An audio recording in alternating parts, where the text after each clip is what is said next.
First, I've never seen a place that had so many cranes. So much construction. Building. I mean, they were building. Everything's being built. You couldn't find probably a spare stick or thing of glue in the city. Everything there. Stacking, building, cranes, up lifts, Latinos, people yelling, "Orale! Send up another brick. Send up another brick, Manuel." A lot of contractors out there, "Hey, I'm a contractor. I've got a tool belt, and I've got I got a hammer, And this is my hammer. This was my daddy's hammer. This is a 6th generation hammer. Look at look at my initials. I'm Wyatt Dunhill the 9th. And we all been having this hammer in our family. This is a family hammer." A lot of construction in Nashville, man, blew my mind. Because I actually thought about trying to get into that market. Tap into there, buying something, rent something, just be involved, in a while back, and now I believe now it's too late to get in there. It's just it's so big. I've never been to a city that had so much being built. Just really big over there in Nashville. We had a great time out at Zany's, man. We took a ride. On that stage, man. It was my first time being there. I want to thank everybody that came out. I mean, we had some rambling Rickies from Arkansas that drove 5 hours. We had some trippy vixens from Mississippi. Some cute scoopsies. Running that trim out there. We had people from Atlanta, Chattanooga, the Noog. We had people coming out and enjoying it and enjoying the show. And we had a great time. And I want to thank Zanies, and I want to thank everybody in Nashville that came out and enjoyed it, Went out with some friends. I had some friends I hadn't seen in a while. One of my buddies had a girl that he knew met us at the show or whatever. And he ended up not being able to make it until the end. So his girl was there. Man, she got drunk. She was in the front row. And, there's sometimes these women at the shows. And it's usually, honestly, it's women. And it's usually an attractive woman, or a woman who thinks that she's attractive, or who's always been told she's attractive, or, kind of spoiled. Let's just say spoiled. Because you can look any way and be spoiled. And just really ruins a lot of the show. And that happened Saturday night, man. This girl wouldn't shut the fuck up. Like, dang, dude. If I'd have had a bag of shut the fuck up feathers, I'd have probably just hit this young lady with them. This lady would not, she had to be the center of attention. And it's really, when somebody does that, it doesn't happen a lot, but it's just such a selfish move. I'm up there trying to give it my all. There are people that have come to see this. I've come to do this. And you got these selfish, just damn pigeons, dude. Bunch of fucking, honestly, coke pigeons, probably. Because this girl looked like she'd been just, beaking around a bit. Huffing for a little bit of that dust. Trying to cop a gram up through the bottom of her beak. And so it just made me mad, man. My buddy, I didn't even get to tell him. And here's what I couldn't decide was, because my buddy, he didn't get there to the end of the show, so he didn't know this girl. And she didn't ruin the show. Now, I'm a professional. I could have thrown her out at some point if I wanted to. But if I'd have been going another 10 minutes on stage, I would have tossed her. But she did enough where it was like she definitely impaired the show. When you have to tell somebody a couple times to get their act together and they're an adult, that's unfortunate. That's unfortunate. But anyhow, man, now I just can't decide. Do I tell my friend? Because it's the next day. Do I tell him, look, man, these beautiful birdies that you sent out, they were just, chirping up the little Armageddon that was wrecking everything. Or do I not say anything? Because if I don't say anything, I'll just let it pass and it's gone. There's nothing there. And sometimes you just have to make that choice. And sometimes I'm bad at making that choice, figuring out what to do, Because at a certain age, at a certain point in your life, and it can be any age. If you're smart, you realize if I bring something up again, then it's up again. If I let it be, then it's gone. But then it could happen again. And it just burns my dick skin when somebody behaves that entitled. You know, you can just tell that somebody hadn't been told no. You know, when you see that with a lot of these pretty girls, I'll be honest with you, they haven't been told no. They haven't been told no. Because we live in a society that caters, that makes it easier if you are beautiful, you're symmetrical looking. Come on. Let's be honest, dude. Let's just be honest. Let's just be real. Anyhow, we got there. We did it. We had a good time, and I want to thank everybody that came out, man. What's going on with me? I got into Nashville, and I went and I had me some barbecue. And if you know me or you ever seen me, I like to find a meat place when I'm in town, you know. I'm no stranger to a meat. And you could find me usually lurking around some type of pork or a beef or a brisket. And I'm no stranger to that activity, you know, or a sauce or some sort of a piquant or, you know, a honey dip, something, you know, a Motown, just something, a condiment, you know, something. And that's something that I like. And I find that place and I find me a meat. You know, I was in Tampa, Florida, and I ate barbecue 5 days in a row. From a shitty establishment. I'll say that. So you know if a man's eating shitty barbecue 5 days in a row, you know he will fucking turn his skin inside out to show up and what he'll do, the damage he'll do at a decent establishment. And that's me. That's me around a meat. So if you ever want to trap me, if somebody out there is thinking about trapping me or murdering me, because I know they got murderers out there. You know, I've been a long time fan of murder shows and of actual murder. I don't condone murder, and I don't want murder for anybody. I've never laid in bed at night wishing for murder. But I do get excited with a new episode of Dateline. And sometimes I will, honestly, every time a new season comes out, I will pray that, you know, I'll pray for the people in the episodes that are gone. But I will also pray that if more people get murdered in the future, that they don't find their killers just yet. Because I want another season, man. And maybe that's selfish. I don't know what that means about me. But I know I'm not the only one. Because murder is probably the most popular genre of entertainment on television. You know? We've come to love murder. Knock, knock. Who's there? Hopefully Lester Holt. You know? Hopefully Tamron Hall. And those are Dateline hosts from Dateline. But yeah, people love a murder, man. Hopefully Robert Stack. Unsolved Mysteries. I'm John Walsh.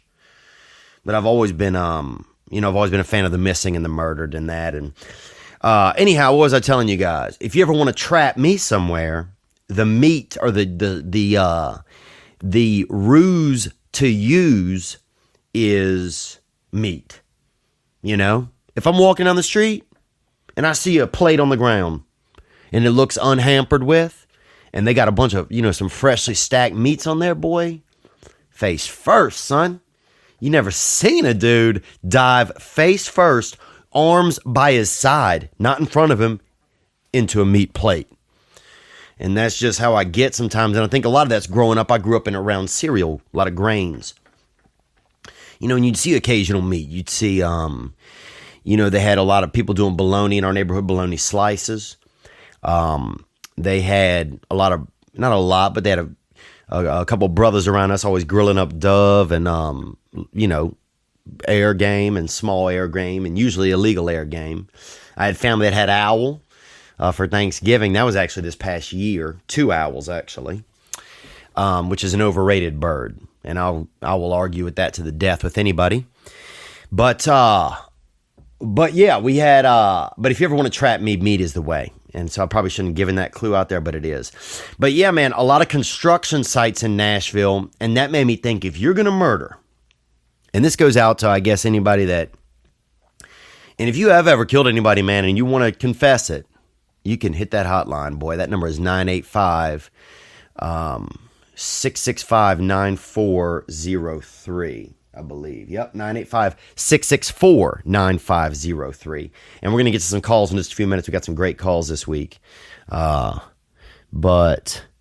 yeah, if you hit the construction sites, great place to get rid of a body. You know, that's body country.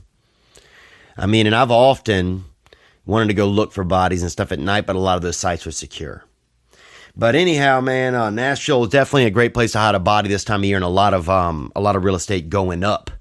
But one thing that gets me when you see these buildings going up and all this construction and activity, I start to get. It makes me a little mad because now real estate's become such a business that they just move in and they know how many square feet, like these contractors and these big developers. It's just, it's the same property they have here that they have in Minneapolis, or that they have in Huntsville, or that they have in Houston or Chicago or Champaign-Urbana. It becomes so formulaic, and that's one thing that's happened with real estate over the years. It's just become very, just such a formula out there, like everything else. And, I guess it's just part of the cookie cutter future that we're really just rippling towards here, it seems like a lot of times. Yeah, so that was it, man. That was Nashville. Had a great time, man. I want to thank everybody that came out. We had a great time, and I hope that Zanies has me back. I want to thank my friend Richard, who called in there a bunch. I want to thank my boy Mike and them that came in from Arkansas. And I want to thank Lucy over at Zanies and everybody at Zanies in Nashville. This coming week, I'll be in Orlando this weekend. I'm in Orlando, and you can check that out.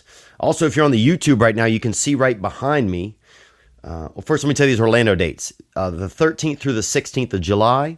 Then on the 20th of July, I'm in San Diego. The 27th through the 30th of July, I'm in Montreal at the Just for Laughs Comedy Festival. August 10th through 13th, I'm in Addison, Texas. And September 6th through 9th, I'm in Austin, Texas. So there we go, man. Those are the dates coming up. And if you're on YouTube, you can see right behind me. We got a beautiful print that you can order online. It's from the Hampin' Ain't Easy soundtrack. It's from that album. And it says, "Keeping my squad hydrated." And they got a gentleman juicing up a couple of hamps that he's got in his coat. And you can get on YouTube and check that out. And you can find that as well as my other albums and some other pieces of paraphernalia at theovon.com/store. I'm having some coffee. I got a set tonight at the Comedy Store, world famous Comedy Store. I'm excited. Hoping to see some of my dogs up there. I'd love to see Bert Kreischer up there, Fighter and the Kid, those gents. Rogan, he's been up there so much recently. It's just been inspiring. So to be around some of those guys has been great. All right, man. What can we get into right now? I'm trying to think about something great I want to tell you guys about. I want to share kind of a story or something maybe from growing up that I haven't told you yet. But let's get to a call, man. We got a call right here. And usually we get calls from adults. But everybody's welcome here because here's the thing. We were all children once. And sometimes I wish it were easier to access those feelings and those thoughts and memories that I had as a child. Because what's interesting as a child is all your memories and all your thoughts, everything is so real. And it's so fresh. Like the first time you do something or first time you see, it's like that's the first time. So it's so thick. But for some reason, as I've gotten older, it's harder to access some of that. And that makes me upset a lot of times. And I don't know if I need to, I don't want to get all up in with these psychics or hypnotists. I used to see a hypnotist for a while. And that lady was nuts. That lady was full of shit. She was really just kind of like a lullabyist. She'd put me to sleep and then wake me up, and I'd owe her $150, man. It was like a hooker, but without the pussy. You feel me? All right, man. Let's take this first call right here. Hi, Theo. This is Preston, and I am from Petaluma, California. My mom loves you. She lets me listen to you when we're always in the car. But Okay, so this is Preston from Petaluma. This Petaluma Preston, and it sounded like a child to me. This sounded like a child or one of those people on the Learning Channel that have, I think it is called civil dysmorphia or something where you are very small. You know, just a tiny friend. But let's hear him. Let's hear him out. Thank you for calling, Preston, and thank you for your mother for letting you listen to this past weekend. I need some advice. I have this crush, and I don't know how to tell her about my feelings for her. Like, she's the one for me, man. My heart just goes insane when I'm around her. So there was one day that I think was the last day I could see her. She didn't die, but I think that was the last day I've seen her,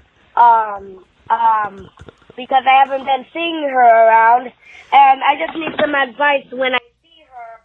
Okay, so we got, Preston is calling, he has a crush, this young lady, I'm assuming, or maybe a man, but he said her, so it's probably a female, something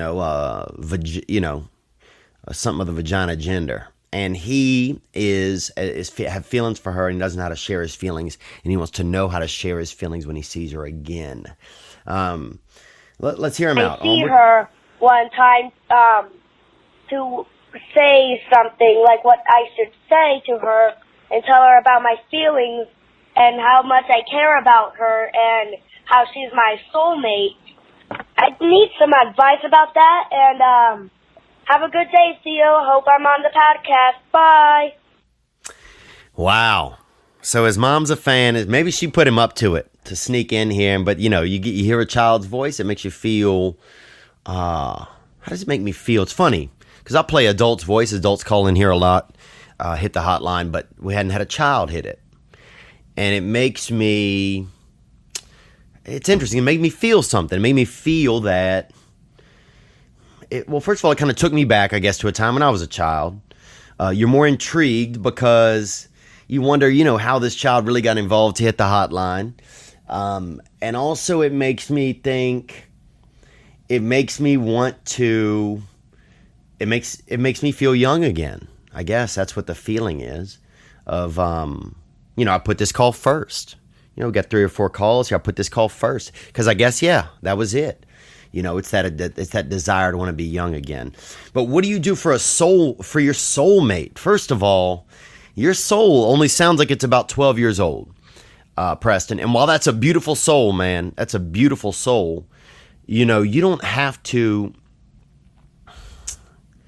man. You know what? You got to tell her how you feel, bro. Because here's where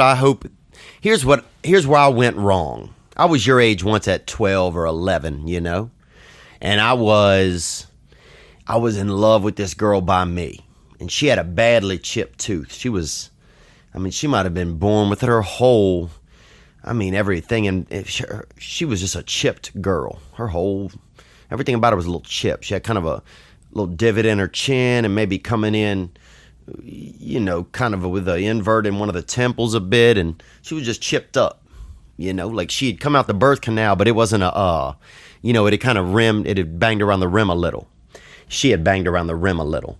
But, and I should have told her how I felt, man. I should have told her how I felt because I loved her. I was a kid, but I loved her. She lived by me. And I'd almost told her one day, but somebody shot a dog. Somebody shot a rabid dog. Literally the moment I was going over to talk to her, somebody shot a rabid dog. And, but anyhow, Preston, you got to tell her, because here's what I did. And I don't know how old you are, but I would pretend she was a pillow. I had a pillow that had a white case one time that I got for Halloween. And I didn't use it because I didn't want to be a ghost and a bunch of just shit. Because, it was like a vampire year and ghosts were out and blah, blah, blah.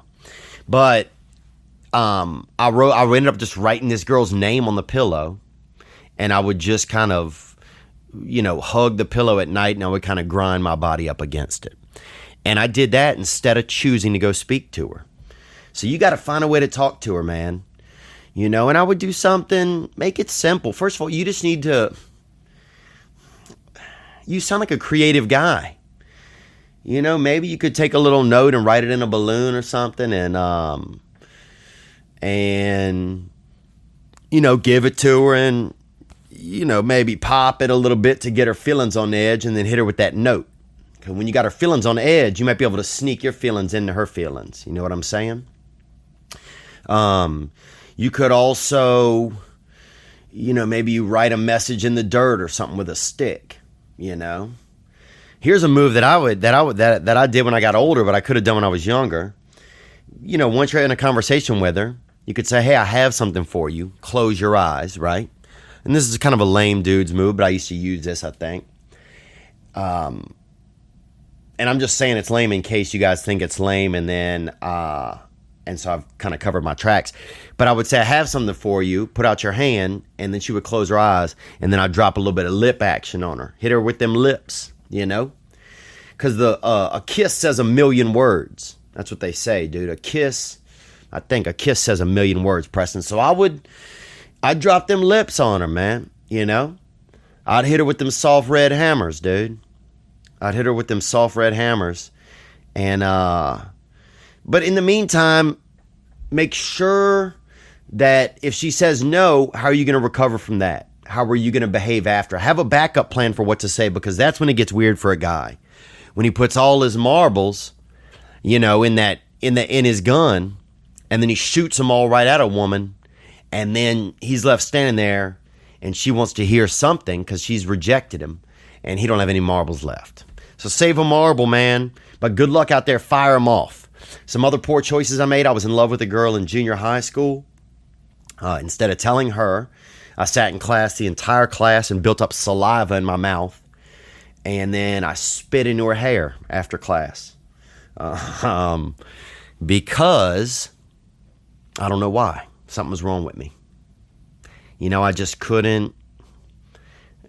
didn't know how to express my feelings or talk to women, I guess. And I thought, somehow in my head, I thought that was going to let her know how much I cared. And I ended up getting suspended. So don't do that, man. I've made other poor choices over the years as well, but we'll get into those. Why don't you call back when you're 18? But thanks for calling, Preston, you know, and good luck out there. But I say you give it a shot, because you don't want to be sitting here at 37 and not know how to express your feelings. So I'd be clear on exactly what you're feeling. You said soulmate, but soulmate it's a little bit manufactured. It's a little bit of a word that's just out there that's, sometimes it doesn't feel as real as it could. I get more specific. What do you exactly care about her? You know, what makes you like her?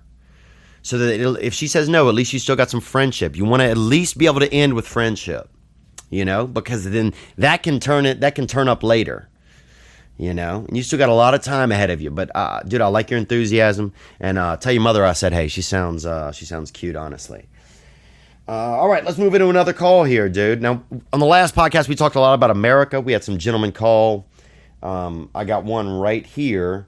Let's hit it. Hey, Theo, what's up? This is Alex from Kentucky, and This is Alex from Kentucky. Thank you, Alex. Let's hear it. want to talk about poor people being lazy. Last week's episode, we talked about that. He wants to talk about poor people being lazy. The poor and lazy. Popular subculture in America. Let's hear it. And I come from a town of about 1,400 people, a small town. Everybody knows everybody. Raised kin to half of them. And my mama raised me on food stamps. My dad worked a regular factory job. You know, we made ends meet. Everybody in my family got hooked on drugs. I was raised with cousins, you know, doing what they do. Okay, so Alex is from Kentucky. Came up in a poor family. Mother worked, father worked on some government assistance, but they made ends meet. And thank you for calling, Alex. I appreciate it. As far as being lazy and coming out of a poor place like that, I don't think that it automatically makes you lazy. I just think it's hard to rise out of that. But if you use that as a fire or a fuel to propel you farther, you can actually get places.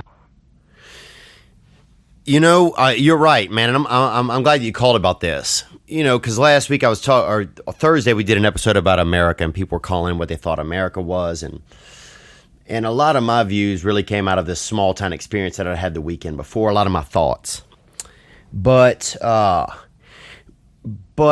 it's just such a bigger conversation about America and what it means to be American. But yeah, this is a serious thing, man. You know, because the poor white in this country are just, I think, have been tossed to the side. You know, they think if you're poor, they think all poor whites are rednecks, which is so not true. Most poor white people are just poor and white. The percentage of actual rednecks, I bet, is very small. And people don't realize how hard it is to come out of poverty no matter what color you are, you know. And it's crazy because in America, that's almost like the right to rise from poverty. It's almost like reserved these days for minorities. And it's like if you're white, you weren't allowed to, that wasn't allowed to be your story. This is things that I felt. You know, Alex, sorry to make this about me. But you just got me thinking about these things because I can relate to a lot of that. You know, I can relate to having a family member work. And you're right, laziness doesn't have to be, it can inspire you.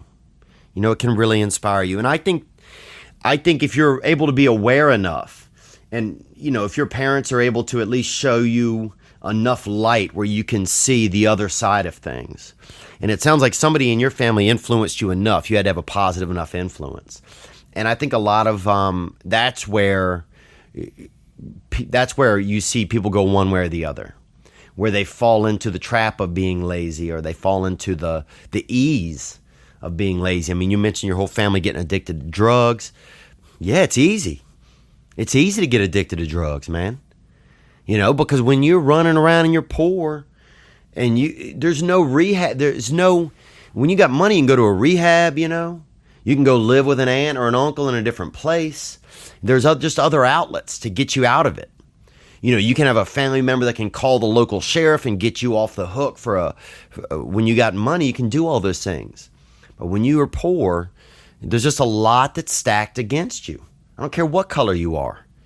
And I appreciate you sharing that, man. There's a lot that's stacked against you. And we get, you know, being poor and white in America, we get just picked on, you know. Because we get thrown in with just white America that used to, you know, the British and the wealthy Americans that used to run the country and own slaves and do all this shit. I doubt, you know, like, I don't think that was a lot of the poor, you know? And I just feel like, yeah, there's just a lot there, man. There's a lot where you get stuck when you're poor and white, dude. It feels like nobody gives a fuck. And I remember growing up around that time of Eminem, man. Thank God for Eminem. That dude probably inspired any person who's probably about 35, had to be and grew up poor and white, probably was hell of inspired by Eminem. But I appreciate you calling, man. Keep me posted on how things are going, if you don't mind, Alex. I saw that you called from Beattyville. Beattyville, I think that's what it's called, is, man, that place has had a lot of poverty over the years. And there's a book you should read as well I'm going to recommend to you called Hillbilly Elegy. I'm reading it right now. And it's amazing, man. It's about your culture and the things that happen in your area in Kentucky. And, you'll love it, man. It sounds like you sound like you could be a character in the book. But thanks for calling, Alex. Appreciate it, man. Appreciate you just helping us think about that. And good luck to you and your family. All right, let's hit another call here. Hey, Theo, this is Anthony out of Salt Lake City, Utah. I'm just listening to a podcast of yours right now on what it feels to be an American.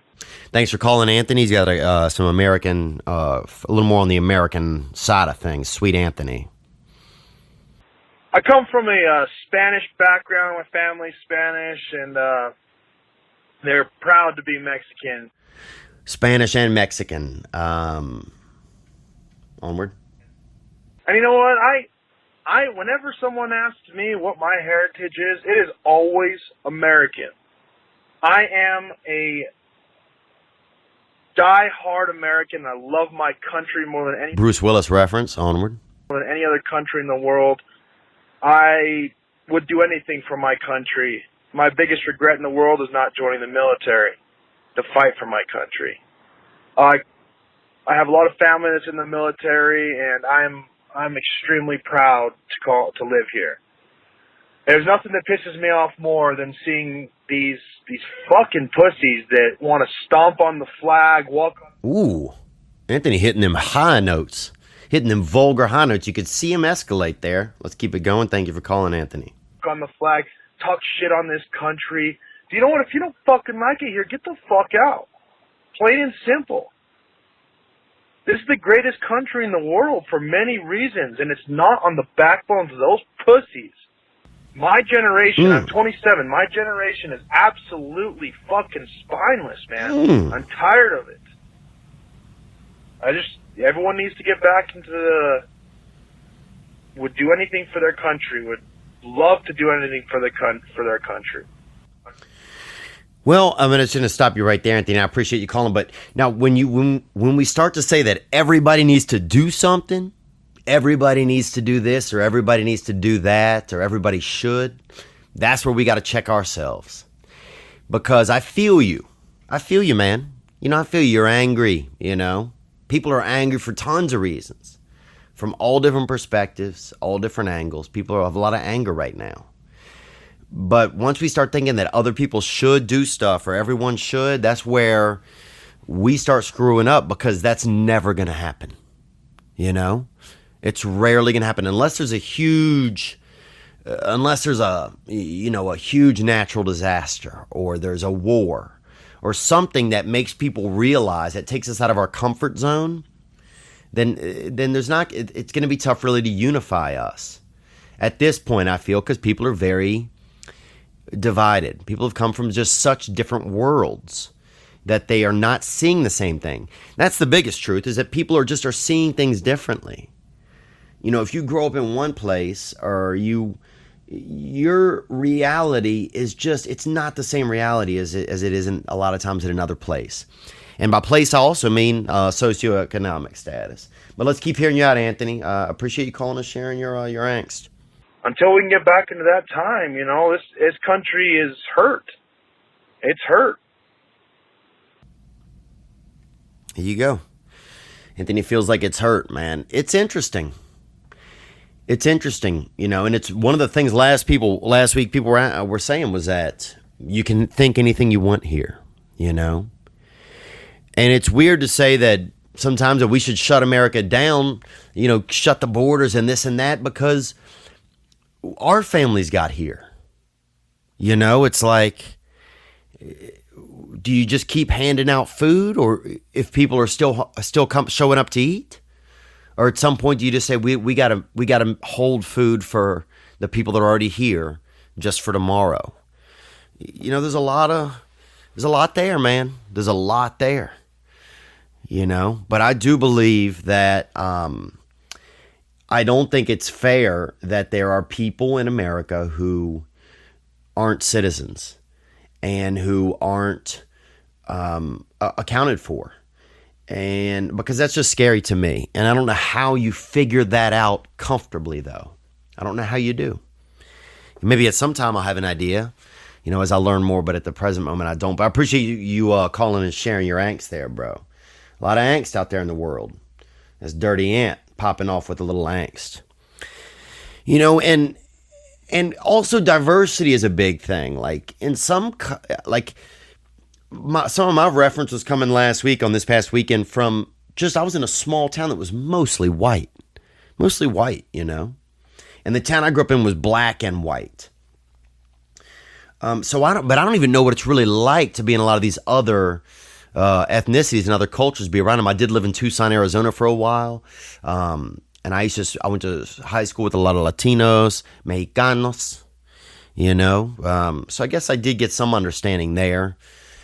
But it's different, man, when when your family's, here illegally, you're hiding from worse circumstances in another country, you've run from those. I'm sure that your view of America is different. But I hope that it's good. I hope that, I do hope that it's that it's one where you put America first, because that really that irks me when people do not. You know, and I'll recite this story. I had somebody at the show this weekend remind me of it. The first Latino boy I ever met. Now, when I was in 8th grade, I was in Mr. Blackwell's class, Christopher Blackwell, and he was a teacher of mine at William Pitcher University. No, William Pitcher Junior High School. Sorry, somebody said it was a university one time, and it wasn't. And that was me just now. But this school, it was pretty separate. On the playground, they had the hick tree for hicks, and those are people that, you know, are rednecks, basically, the hicks. Then they had the prep tree, which is for like preppier kids. And then they had the black. They didn't really have a black tree. The black kids just kind of went wherever they wanted. You know, black kids kind of ruled the roost a little bit. And because the black kids were usually the toughest. They were the toughest kids, you know. Actually, some of the hit kids were pretty tough, so you didn't see much squaring off between them that much. But anyway, that's the school. That's the way the school was kind of set up, a little bit not segregated on purpose. Just people chose to hang out in those spaces. Chose to. This was all choice. It wasn't like no one's allowed over here. Those were just kind of like the hangout benches. And I remember we had a Mexican kid that came named Nicolas. And the first day in class, man, everybody was like, holy smokes, dude, there's a real Mexican here. People were fired up, and I remember the next day, like, people were wearing like vests and shit, and one boy could drive, and he played like mariachi music in his car on a tape. Some boy drew a mustache on his, like, above his lip with a black marker. Like, people were fired up. They didn't know what to do. You know, we didn't know anything a lot about Mexicans, because they just didn't have them. They didn't have them around. And most places, you're not learning about something unless there's a reference to it near you. You're not. And anyway, Nicholas was there, and he seemed like he knew everything, you know, and he just like looked older, and he had like, and he was in our science class where we learned sexual education. And the crazy thing about the sex ed class was, I remember the class was the biology class, and they had all these animal cages around the room. And at the beginning of class, you could go in there and hold on to an animal. And you could reach into the cage and just get an animal, different types, small ground game, hamps, G-pigs, you know. And there's that poster right behind me, boy, keeping my squad hydrated. But you could get those, a snake, a bunny, you know, some other small things, dirty stuff, nutria maybe, pigeon, maybe baby pigeons. And you could hold them with you during class, you know. You're supposed to put them back in the beginning, but a lot of people would hold them. And I remember this was around the time when a lot of boys, especially during that sex ed time, were getting erections. And so a lot of boys would have those sweatshirts that would have those hand places where you could put your hands in the front, you know, the hand warmer. And they put that animal in there, and that rumbling of that animal activity during the class, and talking about the sex ed, Mr. Blackwell, talking about the sex education, and seeing the drawings of the ovaries and all that, the boys would get excited. And you were much more likely to get spry, really, or to get, you know, junk sprung, you know, or to get really, you know, tip hip, if you will, if you had an animal in there, which you kind of, you know, keeping your body motivated. So that was just a popular thing that would happen. But anyway, Nicholas came into this class, and the first day he's in there, we're talking about sexual education. And every kid in there's cheeks are red, and people are just have a million questions but afraid to ask them. And he raises his hand, and he's like, "Hey, Mr. Blackwell." And this is an impersonation of him. I'm not making fun of him. This is how he sounded. I don't care that he sounded Mexican. I want you to have an accurate idea. He's like, "Hey, Mr. Blackwell, what does pop that cherry mean, Holmes?" And the place went nuts, dude. I mean, we were, Viva la Mexico, like everybody all of a sudden was Mexican. It was like, bum, bum, bum, bum, bum, bum, dun, dun, dun, dun, dun, dun, orale, la, la, la, la, la, mama. Valenzuela was our dad's name, Richie, Oh, Donna. And everybody was just, it was just, nobody had ever just had the balls, de cajones, to ask something like that to Mr. Blackwell. And so we were fired up, dude. We had a new Mexican friend, and he was asking questions about sexual, And then after that, everybody was like, what does Pop That Cherry mean, Holmes? What does Pop That Cherry mean, huh? People were dancing. Everybody, the black kids were all fired up, Pop That Cherry mean, huh? What does Pop That Cherry mean, huh? And people were fired up. Well, anyway, all that ego went to Nicholas's head, man, to his cabeza pretty quick. And he'd been saying at the end of school that day that he was a rapper, because that was like the coolest thing to be at the time if you were a rapper, in the universe, really. And it still kind of is a little bit, but at the time, that was a cool thing to be, a rapper. And he told us all of a sudden, he just blurted out after class, I'm a rapper. And everybody's like, what? This dude is a rapper, This guy's a Mexican rapper, who knows about Pop That Cherry, And the next day, Nicholas came to school. People are fired up. Everybody's, couple of people have drawn on mustaches now, People are keyed up, And people are saying they have Mexican girlfriends in like different local towns now and stuff. Like a lot of Latino rumors are starting to fly. And Nicholas shows up and he's got a shirt on and it says Nicholas. He had written it with a marker, marks a lot. It said Nicholas the Rapper on the shirt, right? But he misspelled rapper, 1P. And I don't know if that's the exchange rate on rapper, but in America that's illegal. And it said Nicholas the Raper. And you do not, that's not something to play with. You don't play around with rape ideas and stuff. And that day they threw him out of school. They expelled him. And that was, we just had a day and a half of Mexican, a day and a half of Latino culture. And God bless him, man, wherever you're at out there. I'm going to say this to you, Nicholas,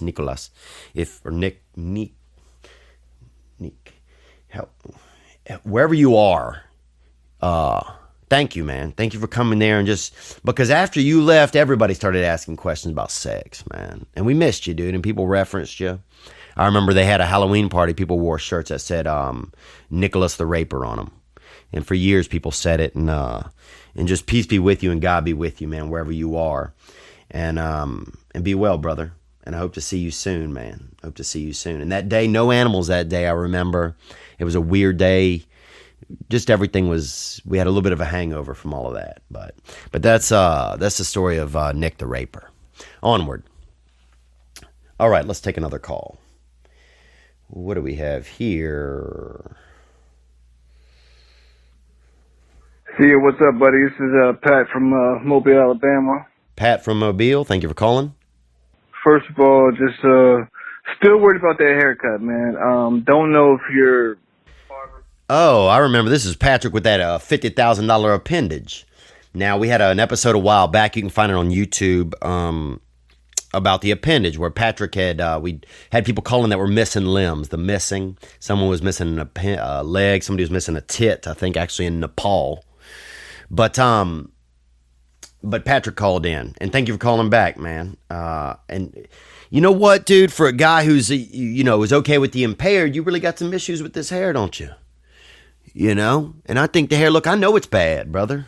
Barber is working with ISIS. I'm not sure if he's having a holy war. Yeah, let's run it back real quick. Theo, what's up, buddy? This is Pat from Mobile, Alabama. First of all, just still worried about that haircut, man. Don't know if your barber is working with ISIS. I'm not sure if he's having a holy war with your hair or what all is going on with your barber and you. I got no idea what's going on. Well, I'll tell you what's going on, man. I'm not growing this, okay? God grows my hair, dude. I'm just out here sharecropping, Patrick. And it takes something. It takes a man. When you walk into a place, I know this is the worst haircut. Okay, I know it, brother. And there's something when you walk into a place with the worst haircut, you are the underdog. You are the underdog. Immediately, it sets the table in the room, Patrick, that I'm the underdog. And watch what I do when I got this dirty cut. Watch me shine. Because anybody can walk in there with the fancy hair, you know, with the gelatin and the slickner in it. But you walk in there coming in natural, you know, with just gravity pulling on the back of your reins. And you come in there and you shine, and that shows them, wow, I should not have judged that man. But I do appreciate you asking about it, man. Let's hear a little bit more. What's your call today about, Pat? But I got a friend who's getting locked up, and he's going to do some time. Anyway, I told him to watch out for booty goons, and he wasn't familiar with booty goons. I'm like, well, these are men who are basically mercenaries for the dudes who run the block, you know? Yeah, secondary assholes. They call them secondary assholes in like, you know, white collar prisons and stuff like that. It's like if you don't want, well, onward. So, like, if you owe me money and you didn't pay, I'm going to send a booty goon to come check you out. Now, Theo, I know you're aware and familiar with all the dark arts. I was wondering if you could maybe give my buddy some advice on maybe how to avoid booty goons. Well, I mean, if he's in prison and he's new there, you know, I've never done time. I spent a night in jail in Natchez, Mississippi. And what else? I got locked in a cage once for about a day and a half. But I will say this, man. Booty goon, that's somebody, from what I've heard, is when, you know, say there's a man in prison and he's new and the other guys want to show him who's boss. They want to show him who runs the roost. They will send a man over there who likes doing sex with other men. And they will make that man have sex with the other man, with the new guy, like your buddy. So they'll send over a booty goon. But it's not like you think. It's not the guy, he's coming to like pin your buddy down and bang him. This dude holds your buddy down somehow, gets him erect, and then pop, drop, and locking on that behind, you know? And he shines him up with that brown-eyed girl, you feel me? And he will basically, he kind of molests your buddy, or I don't want to say rapes him, but he may do that to your buddy with his beehole. So he'll hit him with that brown-eyed girl. You know what I'm saying? That Rue McClanahan, they used to call it, that Rue McClanahan. And brown-eyed girl, I don't know if you know that was a song about butt sex, you know? Hey, where did we go? Days when the rains came. Down in the hollow, playing a new game. You know what I'm saying? Down in the hollow, playing a new game. My brown-eyed girl. But yeah, man, for avoiding booty goons, dude, one thing you could do, bro, I mean, I've thought honestly about just, your buddy could get rid of his genitalia. And that may sound crazy to some people. Like, oh, Theo, you're nuts. Well, I have nuts. But how much easier would life be if I didn't? How much more would I get done if I wasn't stopping to look at a piece of ass in the distance, you know? Or if I didn't catch a whiff off some trim, you know, coming around the corner on a windy day. You know, that stopped me and made me go looking, lurking. You know, there's something about having penis and nuts that slows a man down, I find. I really do. There are days, I kid you not, where I want to have my penis and nuts taken off. And have them sent to, honestly, I'd send them to a starving country. Because that's a week and a half of meat right there, to be honest. And some of you are like, that sounds dirty. That's not dirty. It's not dirty when you're starving. And some dude shows up with, you know, a decent piece of meat and some, you know, nuts or meat in some places. When you're poor, dude, nuts or meat. You know? You want some almonds? How do you want them? Medium rare? Nuts are meat in some countries. So, there are times I've thought about that. But if your buddy wants to do that, go hard. He could chop his junk off. That way, those booty goons, if they do bring that behind over, they're not going to be able to wrap it around nothing. And second of all, he could just drink water and have his own beehole sewn up, or put I don't know what kind of stopper you get or something. I'm sure there's something on some of these pornography websites. But I would definitely get him Shawshank Redemption, have him watch that before he goes in. Maybe have him get a tattoo above his B, above his buh, that says Brooks was here. Let him know that, they've already got somebody that's swinging from this rope, if you feel me. They already got somebody up in this say Watson nay hole. So that's just a little bit of advice, man, or just some guidance. But I want to thank all the callers, man. And everybody else, hit the hotline. We got a few more calls that came in. I'm not going to be able to get to them today, but I want to thank everybody that came out in Nashville. Continue to support, please, if you can. Go get that 30-pound bag of hamster bones. My boy Joe Rogan just added a new show. Let me see, where's he at? I want to say Minnesota?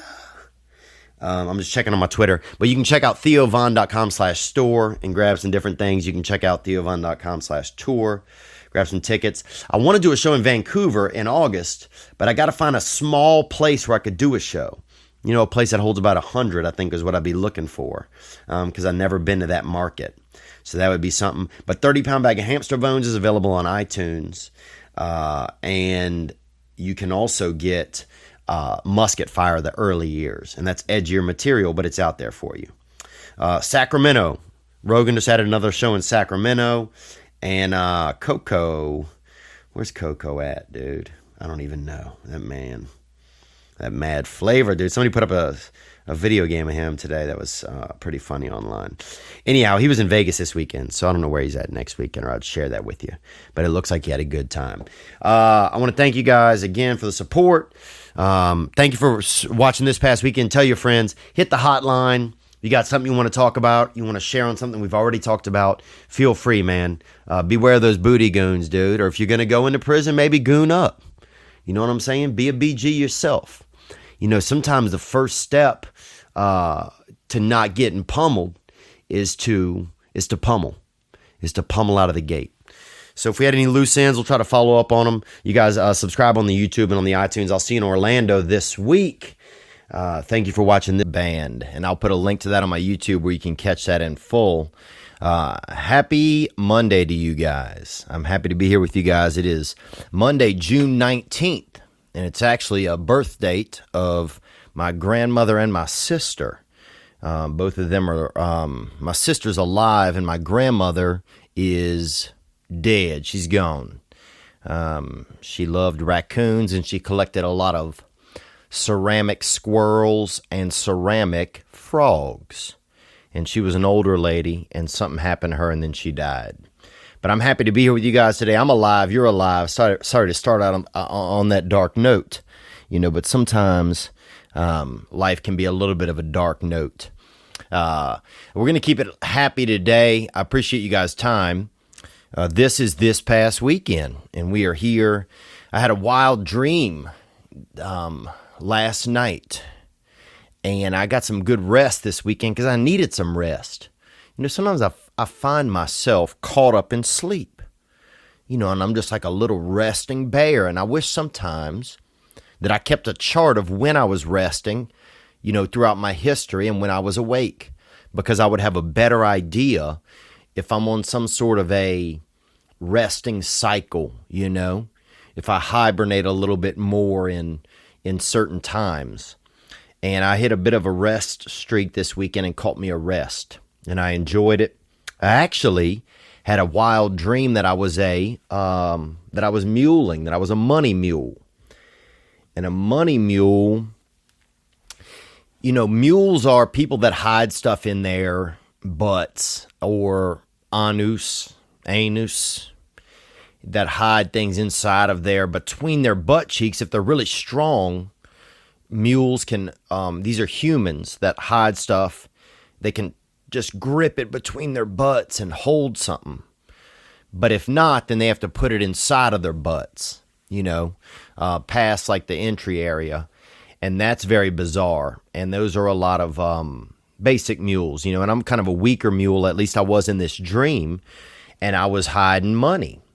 I was hiding money inside of my butt, rolls of coins, and I had to basically pay rent. I was paying rent for a family of illegal aliens. This is a dream sequence. And I had to kind of sneak into this area and sort of, this is going to sound wiry, I guess, but I had to defecate into these big dung banks. And then they had a man in there with a rake, and he was raking the money out, raking the rolls of coins out, and helping this family pay their rent. So there was a lot going on, really, I guess, in my subconscious. Well, I just had to share that with you guys. Happy Father's Day. Happy belated Father's Day. I know we have a lot of male listeners and a lot of good men out there who are taking care of children, and some of these children are yours and some of these children are not. There's some other man's child. And I want to give a round of applause to those men right now and commend you if you're a father. And that can come across a lot of ways to a child, It can come across where you are just their provider. And you might think that, I'm just a provider for this child if it's a stepchild, But that goes a long way. And it may take a while for that child for that to resonate with that child. I remember a man took me in when I was 14, and he let me live with him and his family. And there was nothing sensual. It was all on the up and up and positive. And I was still a bad, wild child, but he provided a structure for me. And years later, we are great friends, and I consider him a great example in my life, even though at the time I didn't always recognize it. So I just want to commend the stepdads out there who are doing that type of behavior and who are, providing a comfortable atmosphere where a young person can just feel comfortable enough to learn about themselves, because that's huge. Because prior to that, I didn't have that in my own personal existence. And I know there's a lot of men out there doing that. Because it's easy to be a father. It's easy to create a baby. If you just think of it, it's just a bust of a nut. It's just that moment between I'm going to hold on to this nut and that moment where I'm going to go on and bust this nut. And that's the easy part, because you could have a man with no legs out there and a bad attitude could still be busting nuts everywhere and making children, That's a lot of children that potentially could be out there. And that immediately gets you to dad status. If you put that into an ovary or throw that onto an egg of a lady, you're immediately at fatherhood. And that's wild, to think that there's not more of a law against nut use is pretty baffling to me. I almost felt like, and I talked about this in my Netflix special at the end, where they should almost take a child's nuts off of them. They circumcise children, and I think they take the wrong part. They're taking all this extra skin. They're taking all this extra epidermis around the cock top, and they're, that turtleneck, because your penis will start turtlenecking around the top if you are natural, and they cut that off. But I think they should take the nuts, give them back to you once you have a degree, once you have graduated school, once you have done something to deserve the ability to create another. Because we're just letting any willy-nilly or any nilly-willy really run around with active skeet. And that, to me, I don't think that that's behooving us anymore. I think that your nuts and your ability to, spray out a family should be something you earn, an achievement. And that's a way that I would like to see us evolve biologically. I got me some coffee here, guys. But could you imagine if all of our seed grew up? I personally, myself have probably, I'm trying to think, if I've been masturbating I'm 37, I've been masturbating for probably 25 years safely. And I would say 300, that's 300 sprays a year, probably safely. That's 7,500 sprays.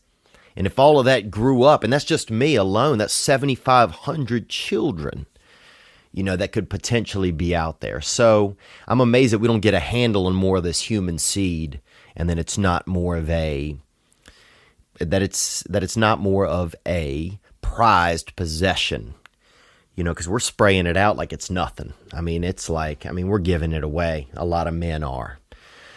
So I think it's commendable when a man actually has a child, gets it to, full creation, and then cares about it and builds it up. And if you're a man out there who has a child that they're not in touch with right now because that kid is in their teens or late teens or something, sometimes I think it's probably just about patience. If I could dig back into my child's side and think about a father figure or parents, sometimes you just need it's just patience. So I commend you men that are out there fathering children, raising children, stepfathering. Stepfathering is a very underestimated occupation, very undervalued in America, anybody really can create a child, some offspring. But to get out there and take care of someone else's child just because you solely know that kid needs it, that's beautiful. And I commend you men that do that. That's a beautiful thing, man. And stepfather, usually they have a mustache. They want to grow that hair out above their lip. And I respect that too. That's a beautiful thing. People ask me a lot why you're growing your hair out, because I got this beautiful, and I say I'm not even growing it. God is growing this. The Lord is growing this beauty off the back of my skull. I'm just the sharecropper. I'm out here farming. I'm out here tending to the crop. And that's what I do. And people say, well, it looks nice. And I say, well, I'm a good farmer. That's what I tell them, because I believe that. But happy Father's Day. I hope everyone had a good Father's Day if they did have one. And that you were able to reach out to your father, or your children reached out to you and express their care, concern, And if you got a kid too that's really young, I also want to say, I know it's tricky to spank them now or to beat them, but throw it on them every now and then, something light, a reminder. Even if you just have to play an old video of the past, play some Beatles or something and beat them lightly. Something just reminds them who's in control. Because every man, I think if they can live and get to comfortable feeling, they can create a family, and it's got to be pretty beautiful to do all that. So I commend you fathers out there, and I hope you live long and prosperous lives. We shall see. We shall see. What else did I want to tell you guys about that? I had one other thought about fatherhood. My father was so old. I put a picture of him up on my Instagram, and that's just Theo Vaughn, if you want to check it out, of when I was a baby, an inkling, a tall sperm, if you will, even. And my father was in his young 70s at that point, and we didn't do too much. I remember playing on his walker in our yard, and just remember his breath smelled like beer, and that he had a lot of change in his pockets that would jingle often, and he whistled a lot. And it's little things like that that I really treasure and value when I think of my own personal father. I want to tell you guys, I know I've been thinking about the Patreon or Patreon. I've been talking about it. I'd love to know your thoughts on it. I'm a little, to be honest, I'll be, just 100% transparent. I'm a little nervous about putting it out there and just having it be this thing where, where I feel like there's an extra pressure to create something every month, but there's not that many people that are interested in supporting it because it's not something you guys should have to take on either. But I'd love to just know your thoughts on Patreon or Patreon if you've done it with other podcasts and how you feel about it, and just be honest with me. Put your 2 cents out there. You can put it in the YouTube comments. As well, if you're listening on iTunes, go ahead and subscribe. Drop a comment, a rating, something. Tell your friends about the podcast so we can keep it going and we can keep the excitement building. And I'm grateful to you guys. I have some dates coming up. I'm going to tell you right now. I will be in New York City this weekend, Friday and Saturday night at Gotham Comedy Club. Thursday, I got a surprise show I'm doing with The Chive, and that's a website that's about, they talk about titties and humor, basically titties and humor and beautiful. God, some of the nipples on that site, will just lead me straight to a dirty place on the internet. But they have that. I'll be working with them, and that's at Stand Up Live this Thursday in Phoenix. What else? After that, I'll be in Nashville coming up. I'll be in Stark County, Illinois coming up. I've got dates also in Cleveland. Those are on the website now. You can check those out. Where else? Anywhere else super exciting? Vegas and the Improv in Addison, Texas, Austin, and Brea Improv. That's all later this year. You can get those dates at theovon.com/tour. But yeah, I hope everybody had a good Father's Day. My weekend was pretty calm. When I think about this past weekend, it was pretty calm. I spent some time with Simon Rex. Some of you guys know him, Dirt Nasty, that white rapper. And he's got a new series called Typical Rick with him and Nick Swartz. And man, Nick makes me laugh, man. And their series makes me laugh. If you haven't seen Typical Rick, go check it out. Those guys do a really good job. That's on Comedy Central Digital. And you can check that out right there. But let me know what you think of Patreon or Patreon. Just let me know your thoughts. I want to know. I want to know what you're thinking. I'm going to get quickly into some questions here. We had a lot of people hit the hotline with some comments, some thoughts. And that number, if you don't have it yet, I'm going to tell it to you right now, is 985-664-9503. 985-664-9503. Hit the hotline. Let me know what your struggles are, your thoughts, your feelings. Put something out there. Put something out there we can work with together so we can keep the good vibe that's going on here. We're getting late into June. A lot going on. Summer solstice is this week, so that means it'll be the longest day of the year. So spend time with people that you care about, because it's going to be a long day. Just make sure you plan ahead a little bit, a lot of sunlight. So it's a good day to get your work done and maybe catch a sunset or do something special with somebody that you enjoy. I'm going to tap into some of these calls. People hit the hotline, and you can text the hotline as well. You can just text it. You can text an issue in if you have it, and I'm going to tap into one right now. This one is from Columbia, South Carolina. And I used to go to college over there in South Carolina. I don't know if some of you guys know that or not, at the College of Charleston. Heavily enjoyed myself over there. A lot of ghosts in that area, too. If you like ghosts or the dead, there's a lot of them there, and they're milling around. But this is Riley from Columbia, South Carolina. Love your podcast. You make people laugh, love your podcast. You make people laugh, and that is a gift from the universe. I have a great woman, this gentleman is telling me, and relationship. But in the past, I've struggled with the thought of marriage and being fully committed to another human. I come from a family where divorce is everywhere. What are your thoughts on commitment and ways to stay focused in a committed relationship? Well, I'm glad you asked this, Riley. I really am. Because I'm going to just drop my feelings. One, commitment scares me, brother. It scares me. I've always been scared of it. In a relationship, it scares me. Now, if I think about having children and being committed to those children and making sure they're clean and their hearts are good, I feel like I have that in me. I would be committed to my children. And why, I guess, would I be committed to them? Just because I just don't question it. It's not a question,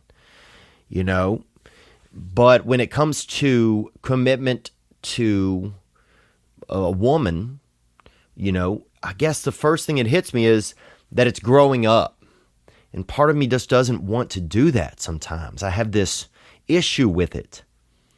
I feel like because commitment, you feel like, as a man, I feel like anyway, that I'm heading towards marriage or towards a family. And a lot of times when you don't feel like your own childhood, this is real to me, that I don't feel like my own childhood was complete. And I hated my childhood, to be honest with you. We had some exciting moments that I'm able to reflect on now and look back on, but I hated being a kid. It was uncomfortable. I didn't have a lot of influences that made me feel good.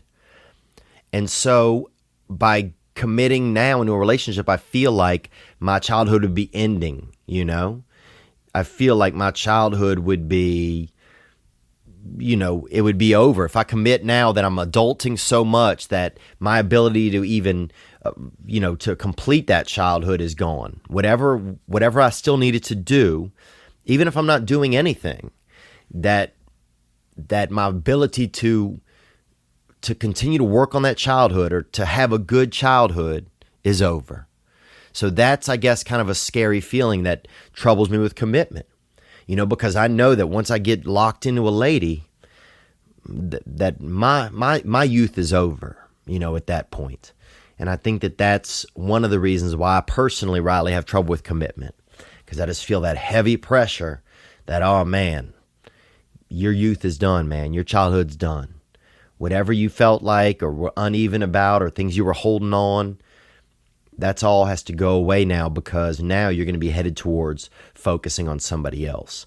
And that's something that really scares me. I think that's one of the biggest reasons that I have commitment issues, you know. Let me think. A second reason is probably because I'm afraid not to do something alone. Most of my life I've done things by myself. You know, I don't know. I think I got used to being by myself when I was young, used to completing tasks by myself or even not completing them. At least then there was no other responsibility, you know, to another person. It all rested on me.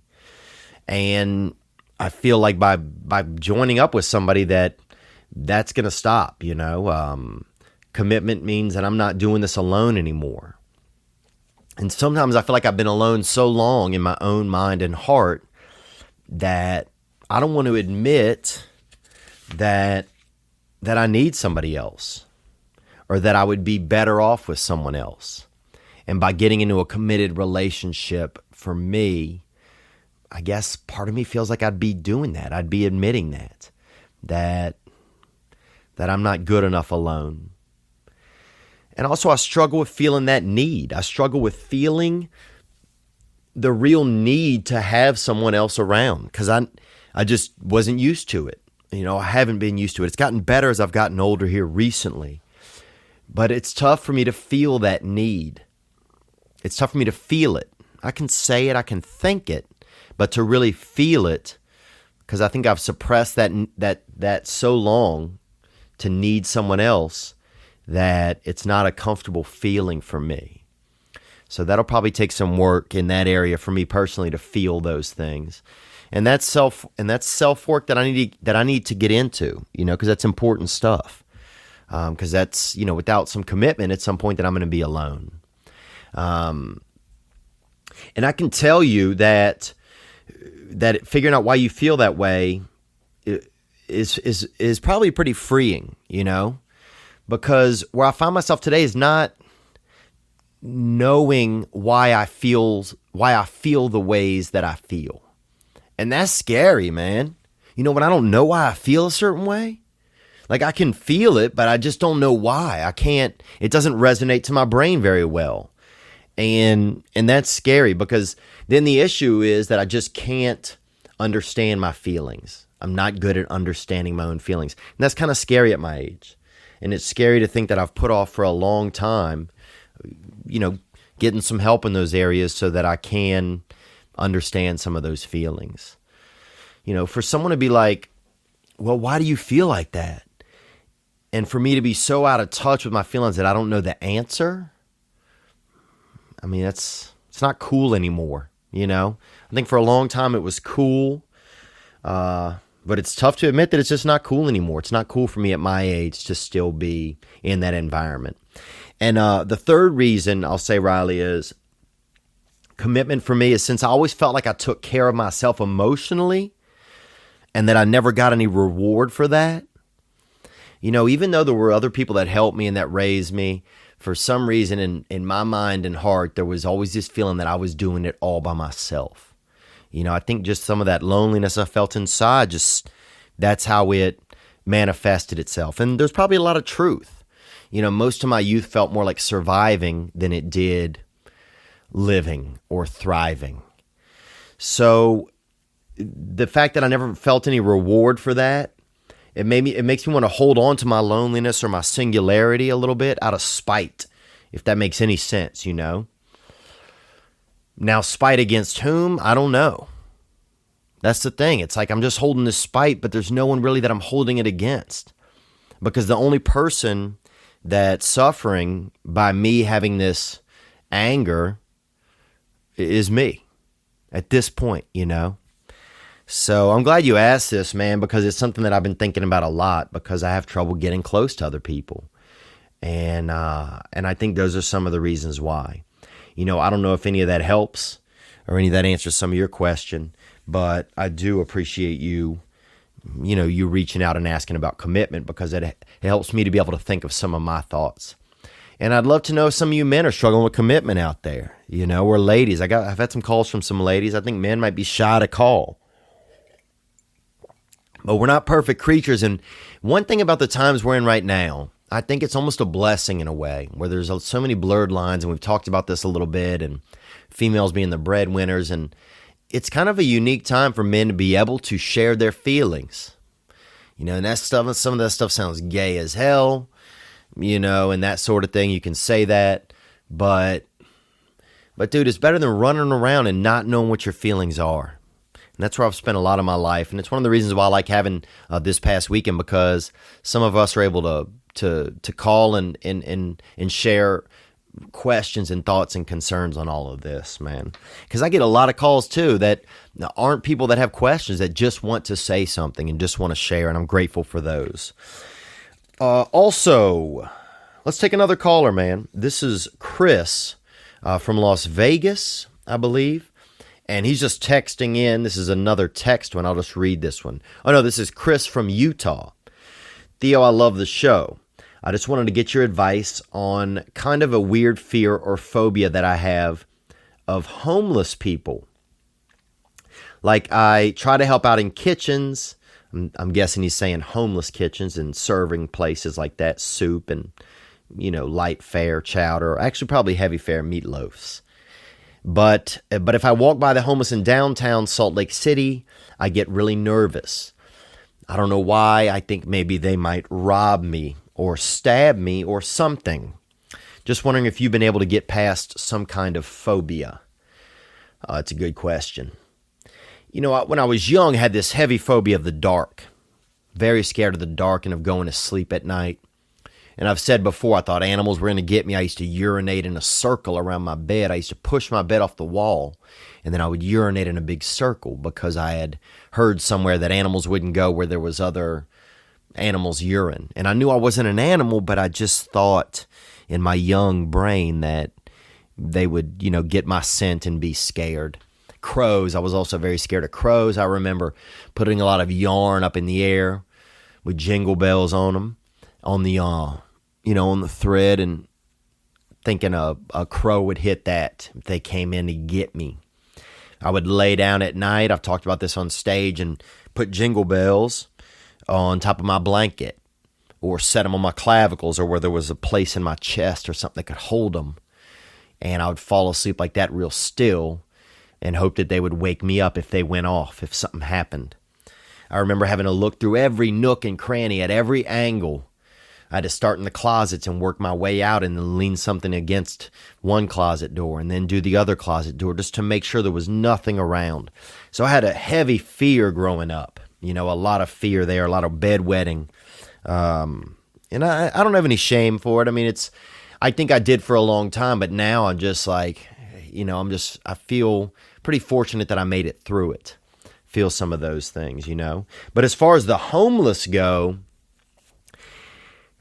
you know, I say trust your instincts. That's what I usually do with the homeless, you know, because I don't recommend engaging with the homeless. There are people out there who are social workers who this is their job. That is their life desire. If you feel that, then yes, that's amazing. Go get it done. But if you're just walking down the street and it's 11 p.m. and suddenly you got this thing where you think you're a social worker, I'd back off that instinct, because that's probably incorrect. Because also, do you think that the homeless want a scared people that's helping them? You know?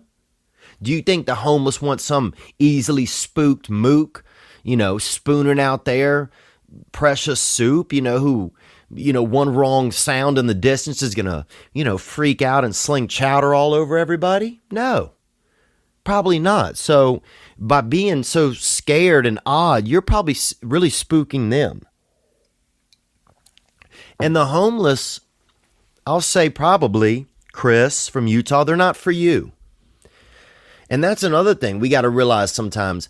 It doesn't make you a bad person if you're not overly helping the homeless. Not everyone is for everyone. I see Orthodox Jewish people in LA. They take no interest in me. And I'm like, you know what? Do we have anything in common? Maybe a little bit of religion, but outside of that, no. I don't engage, so I don't engage. I see two dogs attacking a man. The man looks like he's going to survive. What am I going to do if I show up? So sometimes it's just about realizing that a situation isn't for you, that there's somebody better fit for that. Because I've seen two dogs fighting a man in a park. And that's not my shit, man. That's not my shit, I'm just not about that world. I don't know. What am I going to do? Karate?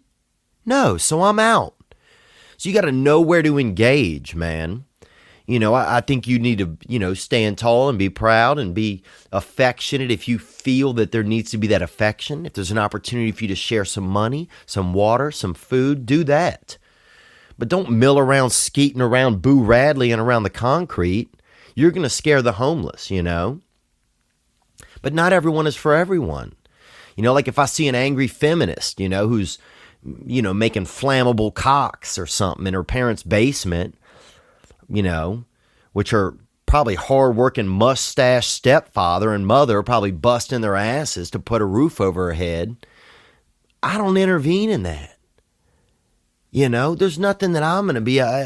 It's just not everything's for everyone. What am I going to say to this girl? Nothing. She's angry at men right now at this point. And I'm not saying that's every feminist or every, pro-womanhood person, but, they got some wild cats out there.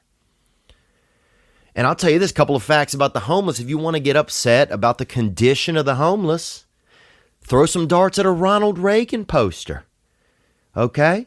Because that beautifully coiffed, Ronald Reagan was the original Donald Trump, man. Look it up. And I loved Ronald Reagan. I was a Reaganite. He's the kind of a political Michael Landon. There's a story out there on the internet where, because Ronald Reagan was an actor. And there was a story on the internet where he allegedly, when he won the presidency, he said he only wanted to do presiding about 5 hours a day. That he was going to do other stuff in the evening. And he would shut down at 6:30 p.m., I believe, or 7:30 p.m. You can look this up. And I don't know if this is fake news because I don't know what's real out there anymore. But he would shut it down. And him and Sweet Nance, he had that piece of ass, his lady, would watch television and enjoy their lives a little bit. And I like that. That's one of the things that I loved about Ronald Reagan. And he's beloved by millions, billions maybe.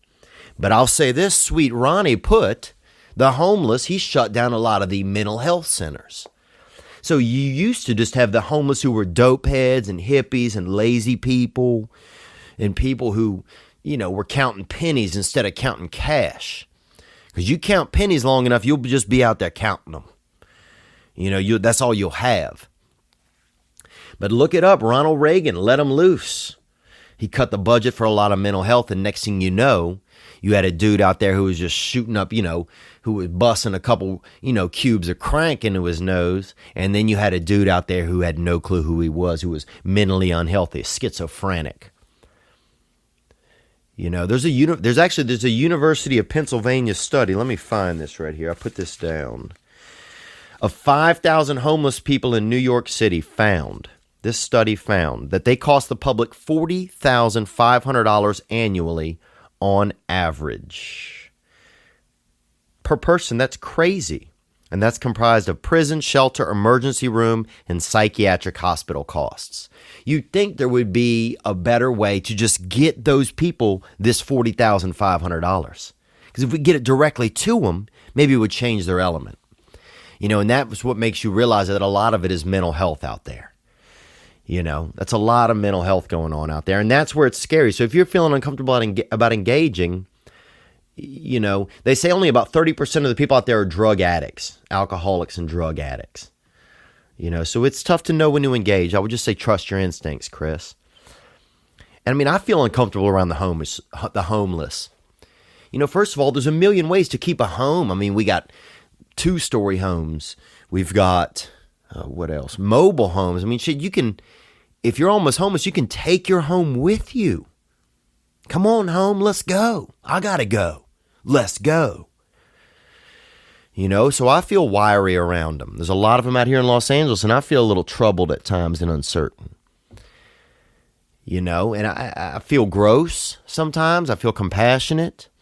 I feel compassionate more than I used to. I feel angry, though, when it's the middle of the day and you've got a schizophrenic guy stuck in the crosswalk because there's something blinking at him, telling him to go this way or telling him to go that way. You know, I feel like there should be a little bit more organization. You know, I also feel upset in LA, like a stray animal. You see a stray Bichon on the street? You see a stray wiener dog? That little fucker's gonna be, he'll be at a spa in an hour. Okay, he'll have a special college fund put away for him. People help them. You see a stray Daniel, a stray Larry? Nobody. Never gets picked up, man. No bathed. So it's wild, man. It's wild. They say there's an old thing that says like, you're only as good as your lowest common denominator, and how you treat your poorest and your troubled. And it's hectic, man. I went to an AA meeting at the VA yesterday, the Veterans Administration, and it's wild to see those guys and what they're going through. You know, and I am hopeful that, you know, some of this new administration will help take care of some of those guys. Whatever else they're doing. I've never trusted the politicians, any of them. I've always thought they were louts up to no good. You know, when men who have served our country, whether for whatever reason they served, whether it was a criminal sentence or whatever, you know, they have skin in the game. And I feel like we should try and help take care of that skin. But then it's also tough because you got people that start to live off the system. You know, there's always two sides. But yeah, it's tough dealing with the homeless, man. It's tough dealing with the homeless, and the only way to overcome that fear is probably to interact with them and then develop a gauge as to where your interaction with the homeless is. You know? I mean, dance with the devil. Dance with the devil, and you'll learn how to two-step, you know, in Satan's atmosphere. And that's the truth, man. Wouldn't it be, here would be a cool new show. It's almost a Fear Factor type of show. Spoon a homeless person for a night. You know? Would you let a real homeless dude spoon you all night? You're the little spoon, okay? You're the shrimp spoon or whatever, or the caviar spoon. Would you get any rest? I think we'd learn a lot about ourselves, you know, our souls right then. You know, that dude could be laying back behind you, eating your hair, you know, contemplating murder. You know, trying to smell your blood type through your scalp. This guy could be doing anything. So that's, you know, that might be a unique show. Because you'd learn a lot about yourself. You'd be able to gauge really quickly where you stand with the homeless in your comfort level. But that'd be a great way to overcome your fear of homelessness. If you do that, Mr. Christopher, please send us in a picture or a video of you out there spending time with your new friend. But yeah, there's a lot of homeless, man. You know, and they're probably scared of us, too. You have to think about that. It's they're human raccoons, a lot of them. And I'm not saying that to make fun of them, but they are more nature than they are man at a certain point. You can see it in their eyes sometimes. When you walk up on a homeless guy, you feel like you're walking up on a raccoon. Try it. Go surprise a couple raccoons by the trash. Now, then go surprise a couple homeless guys outside of a trash area or a 7-Eleven's. Write down the notes. Take notes and see the uniqueness, man. But what I do is I try to offer a basic food, a basic water, $1, couple of dollars, $5 if it's a woman sometimes, because I know that they need extra products and stuff, and I go on about my way, you know? And I try to help someone who's maybe a little bit closer to me, who's a little bit more in a comfortable range to be helped at this time, you know? Because you have to be able to help somebody who can also help themselves at times. But they shut down those mental health centers a long time ago, and you had homeless people out on the street. That's another thing. If I see homeless people making out, I will call the police. I've done it countless times down in New Orleans. I see a couple of homeless people out there lip locking, touching pant tops, around the crotch area, being luscious, pressing their palms up against each other's crotch, or, nervous nerve endings, trying to get at each other's nerve endings around the crotch or the top of the legs. Because two homeless people making love, that makes a little homeless person immediately. And I told this officer one time on the phone, or the dispatcher, she's giving me all this lip about this and that. I'm like, lady, do you realize they have a child? That child is immediately homeless. So that's something I think where you want to get the authorities engaged, But yeah, but they're wild, man. A lot of homeless are like insects too, and I'll say that, and I don't mean that in a bad way, but they're like it's almost, we have that relationship that we do with insects. Some will sting you, some will suck your blood, Some of them flock to garbage or flock to, flock to sunlight or to a lantern. If you leave a lantern on.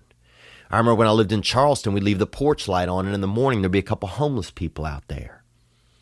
Some of them are beautiful, and they just land on your sleeve like a butterfly. So they're really, you're dealing with nature a lot of times, I mean, some of them will lay eggs in the garbage, or on some of them will lay eggs in your grandmother's scalp, I mean, you got the wild ones. You got a lot going on, but I'm fascinated about how we relate to them. I really am, because it's very unique. I mean, I remember when I first moved out here to Los Angeles, I used to sleep in the McDonald's ball pit, and I've mentioned this story before. My buddy and I were looking for an apartment, and I would jump over at night. We didn't have a place to stay. We would jump over the fence at the McDonald's after midnight, and we would sleep there in the ball pit. And it's nasty. A lot of hair, dirt. They don't vacuum the bottom of them. They didn't used to. And this was 12 years ago. My friend Paul, we were just friends, nothing sensual. And we'd get in there and rest at night. And the third night we get in there, we're chatting and cutting up and, not doing any jerking off, because if there's somebody else around, immediately you don't do it really, because there's some shame there, if you notice that. Sometimes you don't do it only because you don't want that shame. But the third night we're in there clowning around, and all of a sudden you hear, and you guys are quiet down. I'm trying to sleep. And there was a Korean man, I believe Korean. It's hard to understand Korean at night. But there was a Korean man sleeping on the slide in there. So we weren't even the first people to have this idea. But I thought that was interesting that people were using this place as a nighttime facility to rest. And the reason I thought of it was because when I was young, my sister was very ill when I was young. She had a rare liver disease that affects about 1 in maybe 500,000 children, where she was born and needed a liver transplant.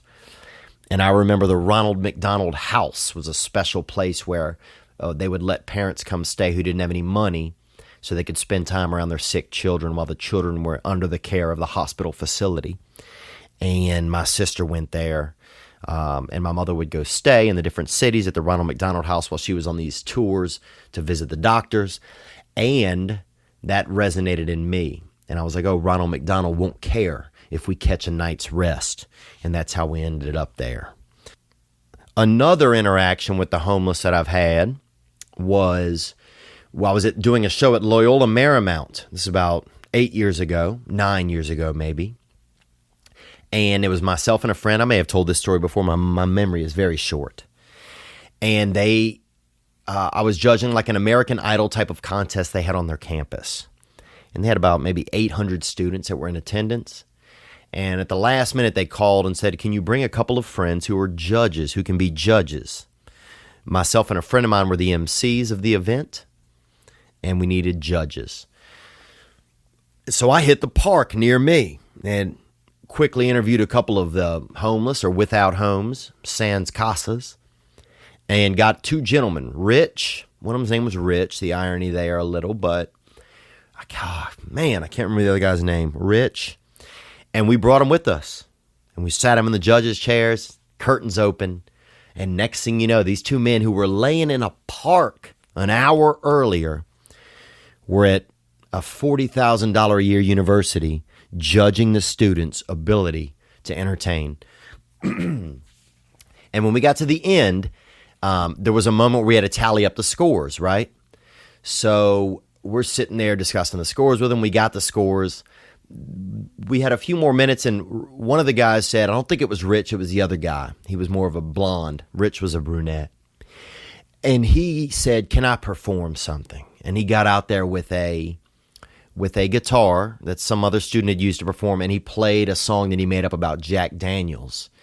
And it was beautiful, man. Beautiful song. Got really violent at the end with some broken glass and stuff.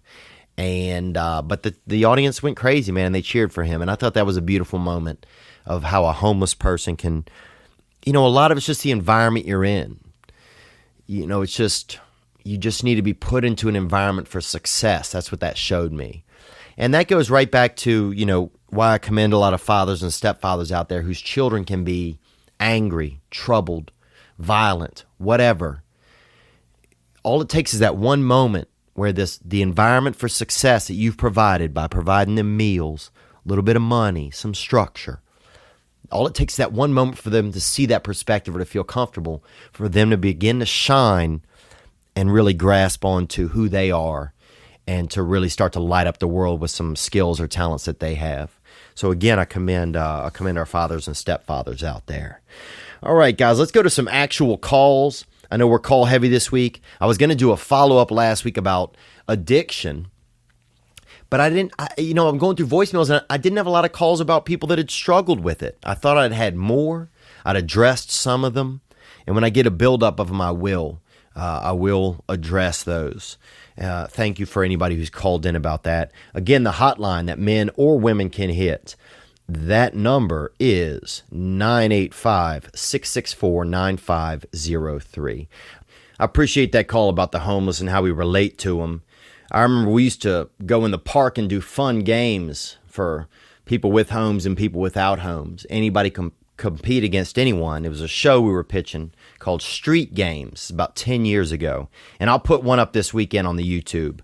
And we had a homeless guy doing cartwheels in a yogurt contest, doing yogurt. So really beautiful. But let's take another call here. We got a caller, and this guy's actually from Louisiana. Let's see what's going on here. Onward. Theo, Michael from Baton Rouge. Michael from Baton Rouge, thank you for calling, man. My family's all down there, and I'm happy to have you call today. Onward here, Michael. Following up with an inquiry. So I know you talk a lot about laying off of the drinking, the masturbating, and the pornography. Myself, I've been able to, with you as an inspiration, to lay off of the drinking for 2 weeks and the masturbating pornography for at least one of those weeks. My question is, 2 weeks, and that's huge, man. I'm just going to say that because that shows that you have some control over it, And I just want you guys to remember that if you're struggling with addiction and struggling with knowing where you fit in those things, there's a questionnaire you can find out there that'll help you figure out if you suffer from alcoholism. And I'm not accusing you, Michael.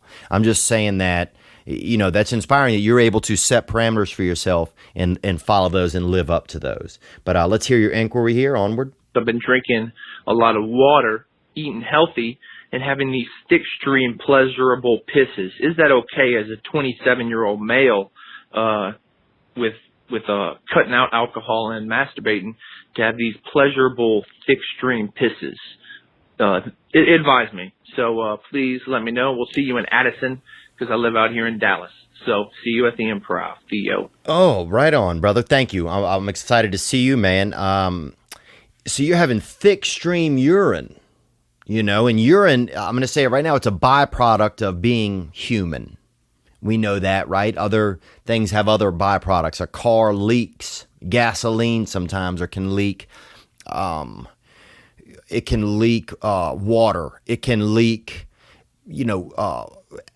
antifreeze, fluid. The sun leaks heat. We leak urine. That's a byproduct. And is it, you're cut... oh Christ, sorry. You're cutting off of you're cutting off of alcohol and you're eating healthy and you're having thicker urine. I think that's fine, man. I grew up around a boy who would piss thick.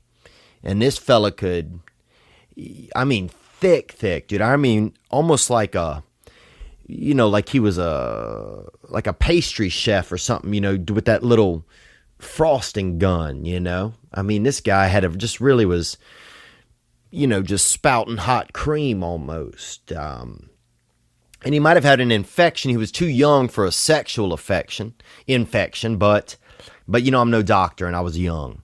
But he wasn't very bright, and I bet he was probably eating dangerous things that he probably wasn't even supposed to be eating, things that were just ignorant snacks, But I remember one time we got a sheet. It was so interesting to us. We got a sheet and held it out.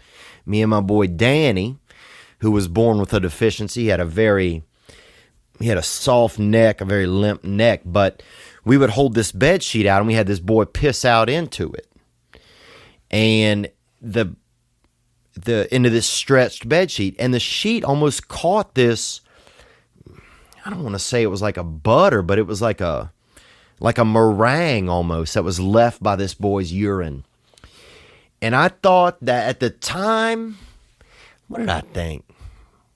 I was a little scared for him, but he didn't look sick.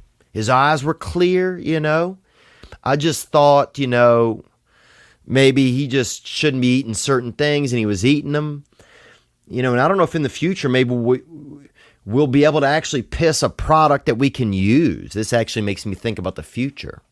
If in the future there, Michael, you might be onto something. Because what if in the future we could feed you 6 eggs, 4 limes, a couple lemons, maybe some vanilla extract, and we could get you to, make a topping for a couple petit fours or a couple of, pineapple cakes, and you could urinate something that's useful. That might be something that's the future holds biologically for a lot of humans. Is an edible byproduct, because it really almost is ridiculous that we've had our digestive tracts for this long in history. We have this much medical advancement. We can put a heart into somebody else. We could get my sister a new liver. She got it when she was 14 years old out there at University of Arizona Hospital. They were one of the first places to do it. She was like one of the first 20 people to get it, especially a child. But to think that we're not even using our own digestive tracts as a kitchen of sorts, it's interesting, man. But if you feel comfortable and you're fine, then you're probably fine. This boy I remember, what was his name? Ravis? Maybe Ravis, kind of Travis, but without the T. And Ravis would piss this, it was a meringue almost. And we didn't eat it, but it looked meringue, But I think it'd be neat if in the future, somebody could buy some salmon and then next thing some recipe pisser shows up and just drops a beautiful demi-glaze on it, based solely on whatever that person had eaten in that day. And I think that that's spectacular to think about. And I'm thinking you'll probably face an issue if it gets too thick, it's probably not going to come out. And at that point that's going to be troublesome. Because I've heard of people trying to pass a stone. I've never heard of somebody trying to pass, a damn quart of frosting. So I don't know what the pain level could be there. But good luck with that, man. I appreciate you calling in about it. And good luck to getting back to a decent stream or, at least evolving into a quality stream that's of use. But I appreciate that, man. All right, let's crack into one more call here. Here we go. Let's hit this right here. We've been talking about a lot of female breadwinners, and a lot of men had called in saying their wives were the breadwinners and helping us get into that world. And it's a lot going on because you cannot feel like a man. You cannot feel like a man. And it's something that a lot of people are like, well, this isn't really going to happen, and it's just happening statistically, and that's fine. if you feel that way. It's fine if I feel that way. But the reality is that a lot of children are growing up in homes where the mother is the breadwinner. A lot of our friends, our confidants, a lot of fellow men out there, and women and lesbian women and hardy women, strong, virile women who just want to just stretch their vagina out into a cock and just live hard. These people are no longer the breadwinners. So it's a real thing for some people. And I had some calls about that. Let's hit this one right here. Hey, Theo. I was just calling about the whole thing about as far as women kind of taking control of the household. And I'm in that situation right now. All right, this gentleman said he's in that situation right now. His woman is taking control of the household. And I am an artist. He's an artist, he said. That could mean anything, but we're going to take his word for it. Onward, brother. And I enjoy my time. Take care of the little guy at the house. It's great. The only bad thing about it is a man feels like he needs to provide for his family. It's hard to deal with at first. I had previous problems with pills and heroin for about 15 years, and I have been off that for about a year. But when I got set in this situation where I got a DUI. Okay, so he'd had addiction problems sharing for about 15 years, and I appreciate you sharing that with me, Bud, openly. Thank you for sharing that. He'd had those problems. Then he got into this situation. He was clean. He got into this situation where he was not the breadwinner, where this woman was, and it sounds like he had a relapse of sorts. Onward. Lost my job. Lady took control of the whole situation. We just got a house, and we're in the best place we are now than we've ever been. So, idle hands are the devil's playground. He said idle hands are the devil's playground there. I know this call's a little tough to hear. Sorry about that. Idle hands are the devil's playground. That's very true. And it sounds like maybe at first, when he got into the home with the wife and she was making the loot, that he had these idle hands. Onward. So, try not to sit around too much, Just as long as I'm doing something, I'm doing good. No, it's working out great as far as my situation right now. We got a little guy, he's 4 years old, taking over the daddy control. His father passed away when he was 1, and just been doing it. And it's been an experience that I love every moment of it. I don't know if you can give me a little insight, what you feel as far if you were put in that situation. Awesome, man. I appreciate you sharing that. It warms my heart, man, to know that there's that there was a 1-year-old whose father passed away and you took over. And it warms my heart to know that you're out there being open about your struggles, man. Because the shame of having struggles and being unable to share them, there's something unnecessary there. And maybe we live in a world that judges too much, but if we can't look at each other and know what each other's going through, man, we're going to have a really tough time relating to each other, I feel. So I really appreciate you sharing that. I commend you, man. Happy Father's Day to you. I don't know if you're 4-year-old. I don't know if it's 4 or 5, you said, the little guy there now, but it sounds like he's going to grow up with an opportunity to have a 2-parent home there. And that's beautiful, man. That warms my heart, man. So thank you for sharing. I was going to answer some of your question, but there's a lot of stuff I can't relate to there. But I feel pretty fortunate this week. I got another call from a house husband. I'll call this gentleman I'm going to call it that. And he's going to answer it for you. So I could throw you some guidance. I could throw you some thoughts, some basic life suggestions. I just commend you for being a good father, man, and for picking up the slack where fate dropped the ball by taking that child's biological father. I really commend you, man. That's a beautiful thing. I want to have your question answered. I think this guy's call answered it up for me a little bit better than I could. So let's play that here. Here we go. Hey, Theo. This is Billy out in California. My wife's been a breadwinner for 16 years, and I thought I could give you a little insight from behind the lines on that. Behind enemy lines there, huh? His wife has been a breadwinner for 16 years. This is Billy in California. Onward. When I met her, I was a blue-collar guy, a former Navy CB, always in construction, always a hands-on type dude. And she was in college.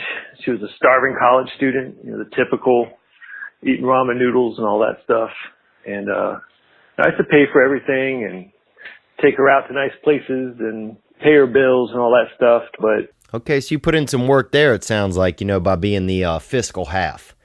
Continue, please. But when she graduated, she became a naval officer, and everything switched almost immediately. So it's a real blow to your ego because, I'm an independent person. I don't like relying on anybody. But over the years, I've learned that the way to deal with it best, you just got to own it, man. I'm not a house husband. I'm a trophy husband. And, you got to up your man game. You got to take the traditional values of men 50 years ago and apply it to your house and apply it to your marriage. Because believe it or not, career women don't want a wife and they don't want, a house bitch. They want a man. Dang. You heard him right there. They don't want a house bitch. I'm a trophy husband. You got to embrace it. That's what he's saying. And I love that, man. And I know that that first caller, you're asking for my suggestions, what I would do in that place. I would hope that I would have the attitude of this gentleman here, this second caller about this topic. I would hope that I would have this attitude, and because I didn't really have an answer. But this is where I would get my answer from somebody else, somebody who knows. Onward. I want to hear more. And they're not trying to be men. They want to be treated like ladies. And maybe even more so because they're, dealing with that role every day. So, my advice, if anybody's going to go through this, is, just own it and up your game, man. Be the man that your dad was 60 years ago, minus the job. Fix the cars, know how to fix the house, the sink. Bend your wife over the sink every once in a while. She likes that kind of stuff. Dang, dude, doing some plumbing, huh? A little bit of rotor-rooter activity right there, boy. Yeah, man. People's eating ass out there by their sinks and everything, and he's celebrating out there. But I like it. This gentleman, you can hear in his voice, he's got that bravado about being a man still. You don't have to not be a man just because the income's coming from somewhere else, that we still have a responsibility. This is what I needed to hear, man. This is awesome. Let's continue on a little more here. Treat her like a lady, but you sit at the head of the table. You tell the kids, when you have kids, it's important. You got to be a dad. You can't just be, you don't want two moms. Just because you're not bringing in all the bacon, you can still sit at the head of the table, lead prayer, be the man. That's what women want. And, if you find yourself in this situation, it's going to fuck with you. It's going to make your ego you're going to get depressed about it, but, just own it.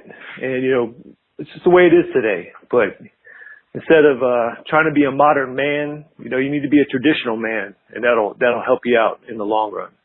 Anyway, Theo, love the show. If you're going to grow that mullet out, you better do it right. That shit's not a novelty, son. Dang. It's a lifestyle. Dang. That dude's dropping hair knowledge, a little bit of follicle knowledgeable at the end, dude. I respect that. And I appreciate that. I appreciate that call, Billy. And I just think that's it's a keen attitude. It's a keen attitude. He's been through it. He said there was a period of depression, that you have to make that choice, how to do it, to learn to be the man. You just need to man up.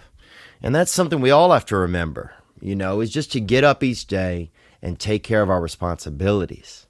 And especially in this instance, we get this idea that, oh, women are going to be the breadwinners. Oh God, now I'm, what am I supposed to wear? Cause look, trust me, for that first year, I might hit that depression, I might put on that moo and be having chocolate snacks and having, men come to the house and, bring me cakes and bring me wine or whatever, fancy stuff.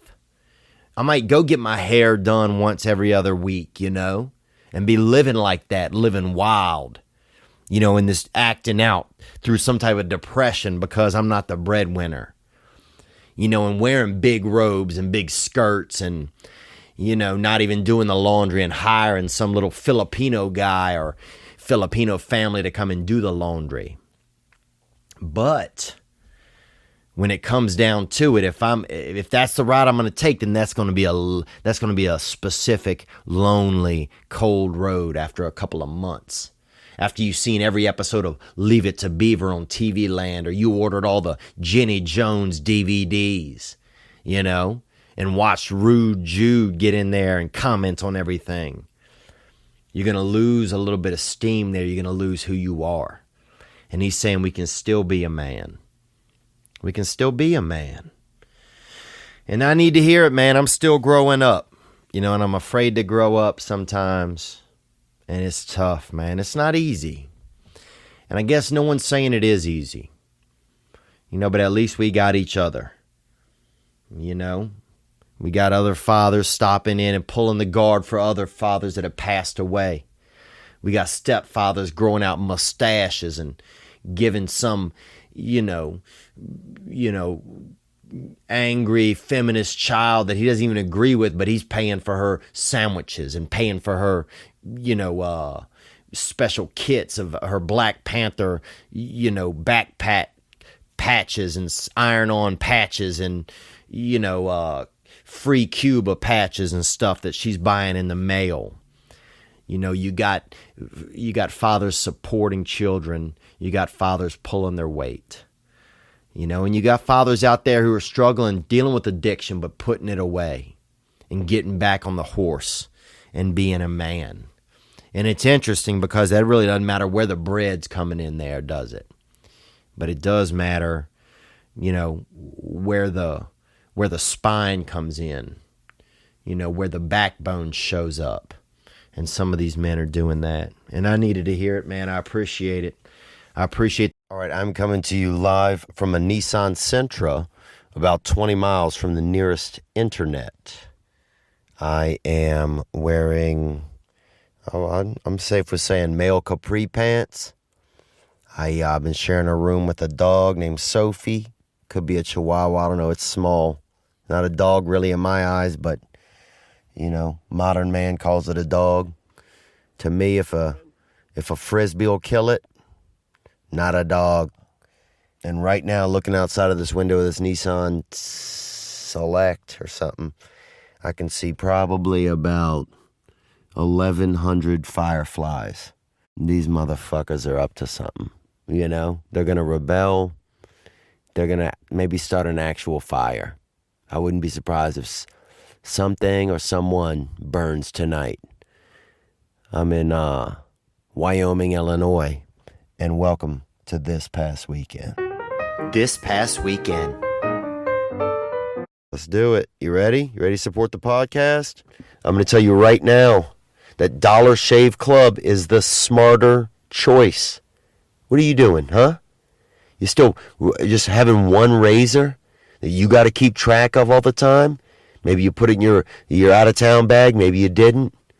Maybe your son's cutting up cocaine in the next room with it. Who knows? I don't know. Don't worry about it anymore. You don't have to with the Dollar Shave Club. It's the smarter choice.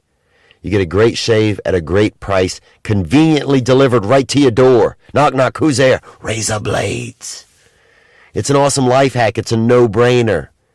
You got to carve that lawn off your face.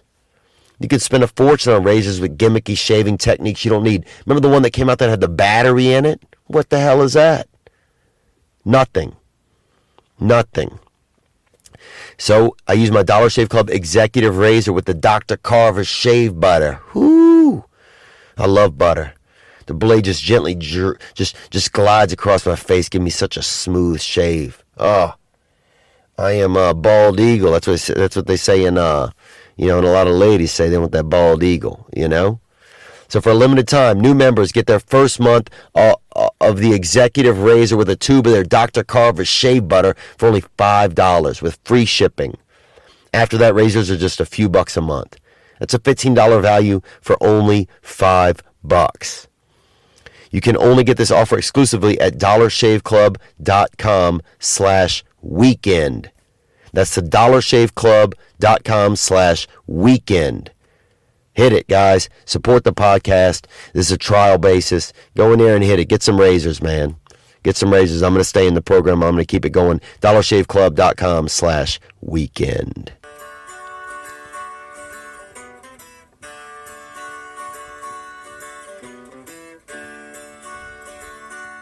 It's July 3rd, baby. Celebrate always.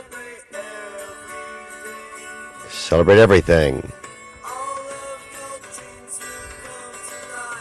All your dreams will come to life.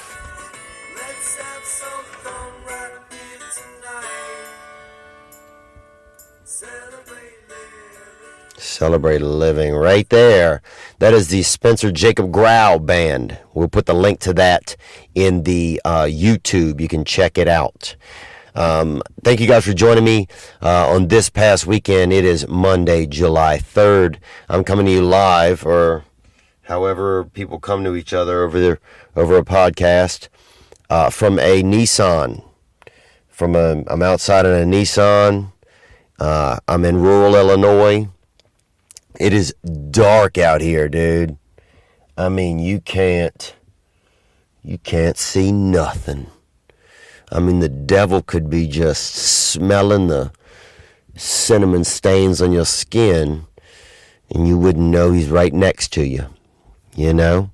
And I'm coming to you live from a Nissan, because this is the rental deal I got. They bait and switched me on the picture on the rental. It looked like more of a, fuller car, chariot type, something full-bodied. But then I get there and the lady said, well, it's optional, and using all these buzzwords and kill words that killed what I wanted, which was more of a full-bodied vehicle. You feel me? But whatever. That's life. Good to be here, man. Happy 4th of July week. Now, this may be on YouTube. It may not. I can't guarantee that, guys. And because, I came out here, I had big dreams. You ever had big dreams? For a weekend? You ever go and you pack, I'm going to do this. I'm going to bring the piano. Dude, I used to bring the piano learning booklets. Oh, yeah. Oh, I'm staying at a Hampton Inn in Norfolk, Virginia. Sure, they'll probably have a piano down in the lobby. I'll practice a little. I'm going to be there for 5 days. I'll practice. Yeah, I'll brush up on the keys. I mean, I used to bring so much shit with me. Unbelievable, the amount of junk I would bring on the road. Now, I don't even want to bring my luggage. I'd rather just wear the same shit. If they made a shirt that fought back every morning to look the same way it did the night before, a shirt that kind of took care of itself while you were sleeping, that could kind of brush itself up and kind of get that dirt off its shoulders, and if a shirt that had a little more self-care so you didn't have to wash it and all, that's what I would wear. I just don't even want to bring everything with me anymore. But anyhow, I got to tell you, man, I'm out here in Stark County, Illinois. All right. We did the show. I want to thank everybody. I had some fans that drove out and friends that drove out 5 hours from Evansville, Indiana. I had a squad that came in from Milwaukee. In Milwaukee, I don't know if you guys know that. That's a beer town. And it's an Indian term. A lot of people forget that a lot of our cities and towns are named after the very Native Americans that we beat them off of. Milwaukee, Las Vegas. I think the Las Vegas were a tribe. Who else? The Toledo. They were a tribe. I mean, it's almost crazy that we kept the same names for a lot of places, just rub it in their faces, you know. But I'm out here in rural Illinois. We had a great show. We raised almost $7,500 for a theater here. That's huge in this town. And I got to tell you, when I say rural, I mean you can't. If you have AT&T, you can't have it here. They don't have that. You got to stop in town at some local spot and get the local service, whatever it is. It's basically, it's rumors. It's like just heightened rumors, you know? That's how people communicate with each other. You got to tell somebody, then they go tell somebody else. You want to get in touch. That's a text message around here. It's small. Man, right now I'm within 100 yards of probably 6 or 7 horses and a pony. I saw a pony on the way in. There's little rabbits everywhere, little fucking Disney animals, you know? I mean, there's probably a couple of Care Bears right now fucking in the distance. That's where I'm at. I am rural out here. I got 2 video cameras set up in a Nissan in somebody's driveway out here. This good family let me sleep out here in their room where they got a bunch of hunting guns, and there are 4 dead animals in the room I'm sleeping in. They got the heads of them up on the walls. You know, you forget that. You know, I live out in L.A., where if you put the head of anything on the wall, unless it's a straight white male, they'll let you decapitate one of those. But if you put the head of anything else on a wall, I mean, they'll arrest you, you know. They won't have a gun to arrest you with, but they'll arrest you. But I'm rural. I flew out here from Los Angeles, flew into St. Louis. I tried to find a nice diner on the way up here. You know, I tried to find a nice diner. You got to excuse me if my voice is a little bit out of it. I'm out here. I'm out in the elements. I'm basically the Bear Grylls of electronics out here. And I flew into St. Louis, tried to find a nice diner because I took the red eye. Finally found a place, you know, drove like 40 miles. It was a 3-hour drive to this town in Illinois where we did the show, the fundraiser. Finally found a spot. I get in, go sit down. The lady's named Charlotte, you know. She said she spent the whole weekend with her boyfriend. She's probably about 63. Still got some nice hips on her, though. Still got some high ass. You know, that's one thing that you want in a woman is you want them to have a little bit of ass left as they get older.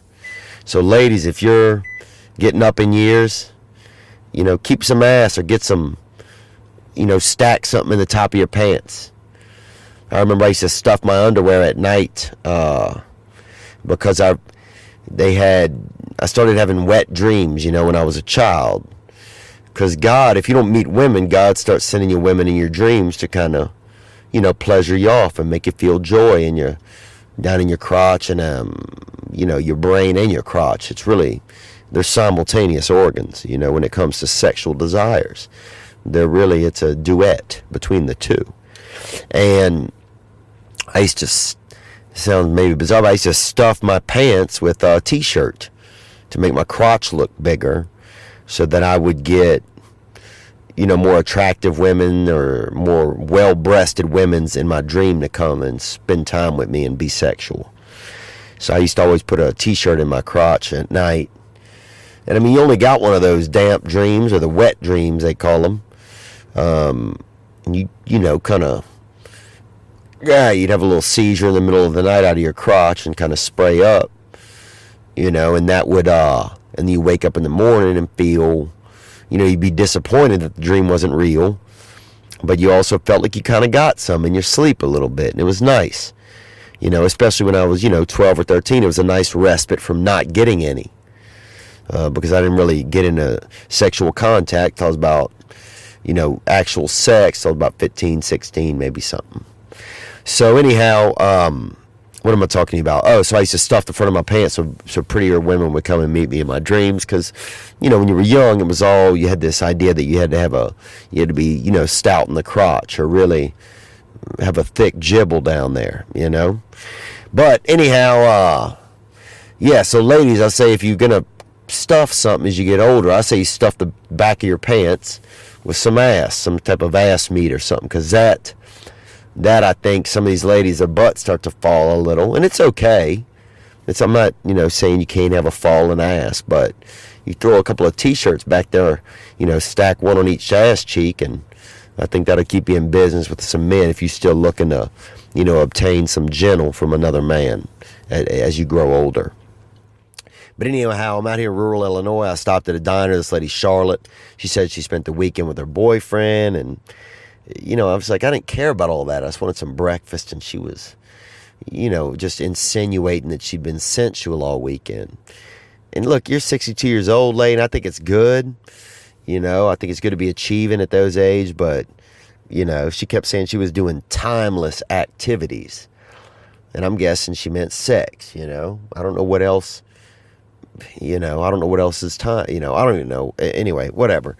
But the breakfast I ordered, I found this good diner. Total shit. Couple of biscuits that any shit lumberjack could have made. Anybody with a bag of flour and a throat full of phlegm could have whipped together these biscuits. And then just a can of just gravy, just bullshit ass, gravy you get off the shelf. Some type of meat bits in it and some cheese and some just American, it made me wonder, is that American Dream Diner, is it still out there? Am I just crazy? Did I pick a bad spot? It just pissed me off, really. Because I had to think about Charlotte, out there getting her frickin' gibbles wiggled. And then, finally, when I get my food, I'm taking the red eye, I'm dusty and nasty.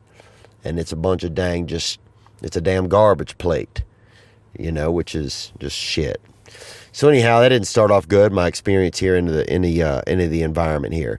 But I got to this town, man, and I got to this town in Wyoming. It took me about 3 hours. We raised $7,500. We had 2 shows. And, man, it was cool, man. I got to tell you, the people in this town in Wyoming really showed up. I mean, this is a small town. We're talking 1,400 people. We're talking one flashing red light, American flags everywhere, just a lot of God-fearing people, some with questions for sure. As we evolve, there's a lot more questions when it comes to faith, for sure, and, deities across the board. People are questioning, but good people. And they came out and they supported this theater that, nobody'd been in 20 years. I saw my first film in it, and here we were performing and raising some money in that theater. And I'm going to put some pictures up on the Facebook if you want to check out some of the weekend. Try to make a video too from it. But it was magical, man. It was really magical. Just the kind of theater has the big bright light, kind of old-fashioned Paramount kind of with the what are those yellow and green light? The bars, the lights you have. They see at the bars. They look like gas or something in the. Fuck, I don't know. My brain just keeps just. Like my brain just wet its own bed just now.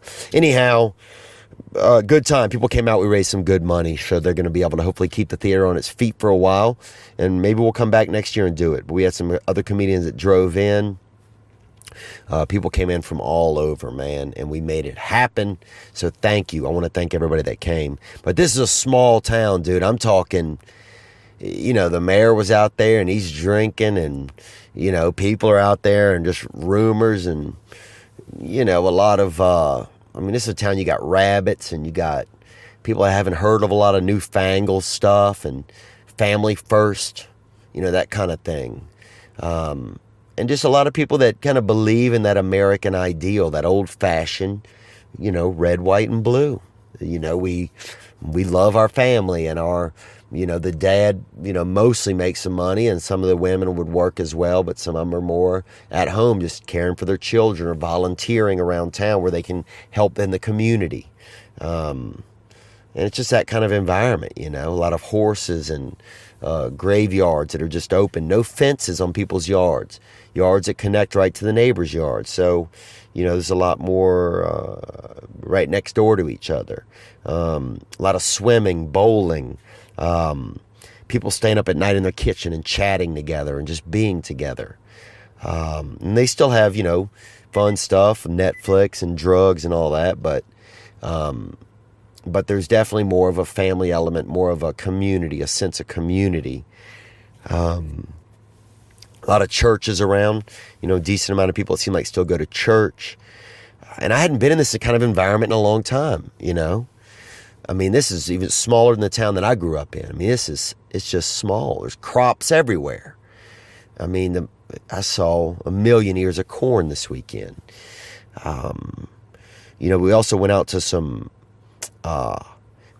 drag race. They had trucks out there pulling each other, and it's called a truck and tractor pull. And that was amazing. I don't know if you've ever seen this, but it's just people burning gasoline out in the distance and everybody just spending time and getting sunburned together. But it was nice, man. It made me wonder about America a little bit. And it was predominantly white here in town. You have a couple of I know they have the guy who did the audio for the show is an Indian gentleman. His family's might be first generation Indian. And you had a little bit of diversity here and there, some Latinos, some black. But otherwise, mostly, predominantly white area out here. But there was a strong sense of Americana, And I just wonder, this is a question, because I'm not going to have a long episode today, guys, just because it's just 4th of July weekend. I'm out here. I don't even know if I'm going to be able to upload this. So the place I'm staying at has internet, but it is choppy. I haven't been able to use my phone out here until we went to a fair tonight, a carnival in a neighboring town, and we went and rode the roads and the rides. And it was damn ratchet over there. Just a bunch of straight dub teasy boy white trash out there. Just a lot of people just spitting in the air and catching it in their mouths. A lot of children with children. I think I saw an 8-year-old with 2 children out there. So it was that kind of environment. But I just want to, what do people think America is these days? That's something that's been on my mind this weekend. What is America? What does it mean to be, American anymore? Does it mean anything? And where did you develop your sense of what America is? The more I thought about it growing up, my sense of America, a lot of it came from movies and television. I remember, I talked last week about, seeing the movie Curly Sue, and they had a little girl on her bed at night. She would recite the Pledge of Allegiance before she went to bed. And I remember when I was young, they had the Persian Gulf War. So you would hear a lot of support about that. Like, support our troops, America, let's take care of our people, that sort of thing. And my town was kind of small, so we played baseball at it like the VFW and the American Legion, so you were around a lot of veterans. So you would hear some stories from them, and one of them would be missing a limb or something like that. And we had my stepfather was in the Korean War or something. And a lot of people's parents had served and were in actual wars. So in my generation growing up, you would hear a lot of that. There was a lot of, we fought and we did this and we fought for America. And then the Dream Team came out when I was young. And that was the first Olympic basketball team they ever had, as far as I knew. And it was a sense of Americana right there, There was also a lot of television shows where you got this, you developed this sense of like American pride from TV or from, of having a family and, Roseanne, I remember watching that and, they would reference America, this is the greatest country and, just things like that. I'm just trying to wonder. I started wondering, where did my idea of America come from? What did it mean? We had a teacher in our school she had a couple sons who were in the military, and she was a devout American. Every day in her class, when we were in there, we would do the Pledge of Allegiance together. She taught us all about everything about America, just a lot of history, everything. So that was just big. And what did it mean to be an American? And then now, what does it mean? Like, what does it mean to some of you guys? I just want to know. I want to kind of tap into that a little bit. I live in LA now, and it's different. The idea of what American is out there is different. It has a lot more to do with diversity. Like, anybody can be an American. Whereas in smaller towns like this, it seems to have more to do with red, white, and blue. And in like Los Angeles, it's more like opportunity. Anybody can come here and make a buck, and we should never close our borders to anyone. But here, it's like, we shouldn't open our borders maybe to people if they don't have some of the same beliefs that we have here. So there's just a lot of stuff in the air. I just wonder what it means to you these days to be an American. Does it mean anything? I wonder. Because it's definitely worn off some from when I was a child. I forget how grateful I should be every day. I could wake up and I could be anything I want in this country. I have the freedom of speech. My job is the freedom of speech. You can love whoever you want in America. Hell, you can sit outside their window and watch them dress and undress and feed their cats and stuff. That's not legal, but you can do it here. You won't get killed. You won't be sentenced to slaughter. It's just we live in a really, I still forget to be grateful a lot of times. I really do. And that kind of, have I forgotten what it means to be an American? I've started to take it for granted. I don't know. Has it been just because there's so long since we've had a war or a battle that's really been on people's minds that it's affected people, We're so divided these days. It's mostly, middle class and lower class people whose children are serving in these wars. Well, you have a lot of upper class people who wouldn't let their children enlist, whose children don't need to enlist to survive, to make money, to provide for a family, to get benefits. They don't have to do that. So you have, I wonder what percentage of the 1% in America who makes most of the wealth, what percentage of their family are in military? It just makes me, it's interesting how we have different opinions in different places of what it means to be an American. It's tough these days because you want to have a sense of pride. I still want to have that sense of pride I had when I was young. But they make you feel bad. There's this vibe in the air where, if you fly an American flag, that there's something wrong with you. You're a redneck more than you are proud. That you're not open to everyone. You're not diverse enough. Just because you want to fly your own home country flag. And I see out here in this small town, man, half the homes in this town have an American flag out front. Just makes me think. It's just, what does it mean anymore? And it feels kind of nice a little bit these people have a kind of a simpler way of life. It's not bad. It's nice. It's almost nice. The house that I'm at, I don't know if I'll get this uploaded or not to the internet. And I'm grateful that you guys tune in and listen. If you're still listening, but it's almost kind of nice to have this simplicity. The family I'm staying with, I walked out and they're all just sitting in the kitchen. It's 11 o'clock at night. We all went to some shit carnival together over in some town called Henry. And we had a nice time. And, people were eating funnel cakes and coughing up confectioner's sugar and, and just riding rides that you didn't know if you were going to live or die on and whatever. And you get back home and you don't know if the internet's going to work and your phone doesn't work. You just mill around in the kitchen and chat, share stories. I don't know, there's a sense of family, there's a sense of community in the environment. I don't get that out in LA. Maybe it's just me, but I feel like a lot of people don't. It's just a different style of life. It's feels a little more Americana out here. But what does it mean? What does it mean to be an American? I don't know. What does it mean to you guys? I want to know. So hit the hotline, man. I'm going to find the hotline number. That is 985-664-9503. Also, I'm going to tell you guys just two dates I got coming up. That's it. I'm not going to bombard you. I got Nashville this weekend, the 7th and 8th, Friday and Saturday at Zany's. One show each night. Coco Diaz threw it up on his Twitter supporting me. Sarah Tiana supporting me. Getting a lot of good support, and I need you guys out there. Please, if you have friends in Nashville, send them out. In Orlando, Next weekend, I'll be in Orlando, the 13th through the 16th at the Improv. That's beautiful. Check that out. Also, July 20th, I'll be in San Diego. July 20th, I'll be in San Diego with Sal from Impractical Jokers and Roy Wood Jr.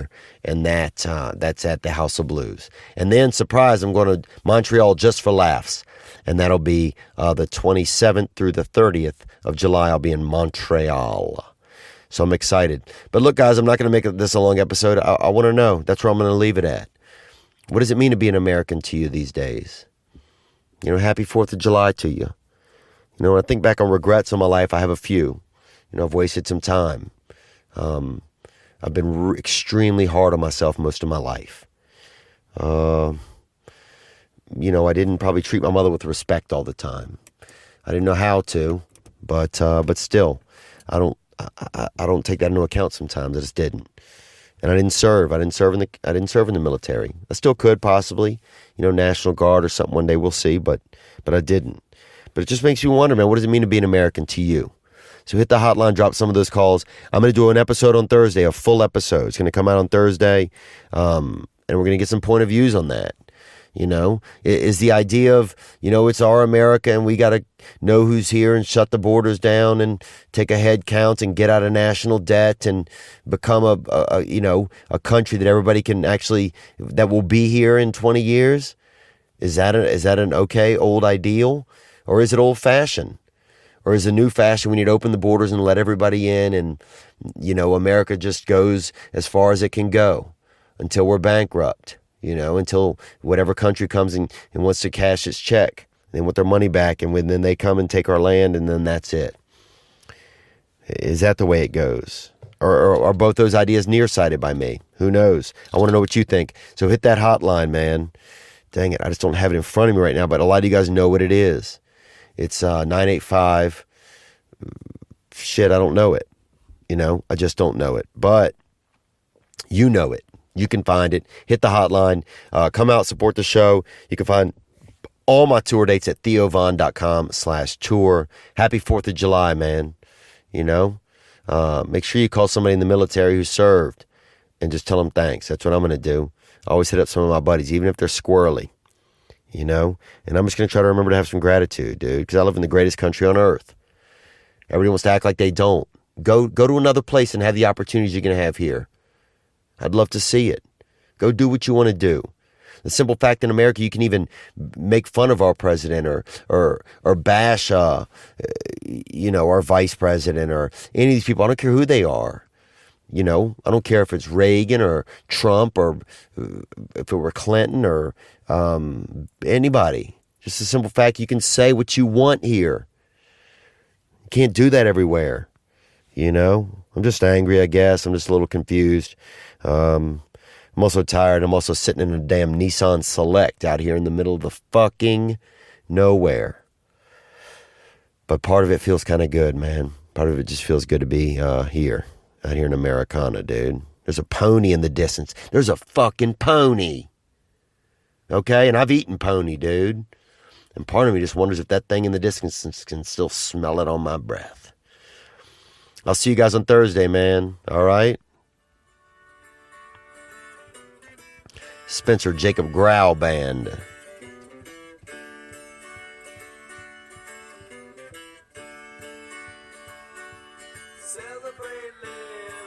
Celebrate living.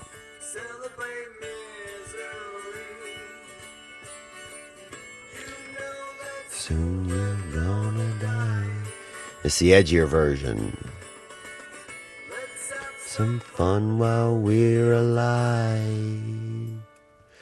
Thank you guys, man, for the love and support, man. Thank you guys for supporting in Wyoming. Helping me raise some money when I raise some money. And I'll see you guys on Thursday with a full episode. We're going to crack into it. We're coming in hot. We got some hot new stuff that's going to be happening on the pod. I'm excited. We're looking for some studio space right now to get into a home, and where we can get a producer and really just start to get some stuff up to the next level. But I'm grateful, man. I'm grateful. Happy 4th of July. Happy America. And love yourself, man. Take care of yourself. I bet you deserve it. Talk to you soon, man. Good night. Or good day. Paul Harvey, good day.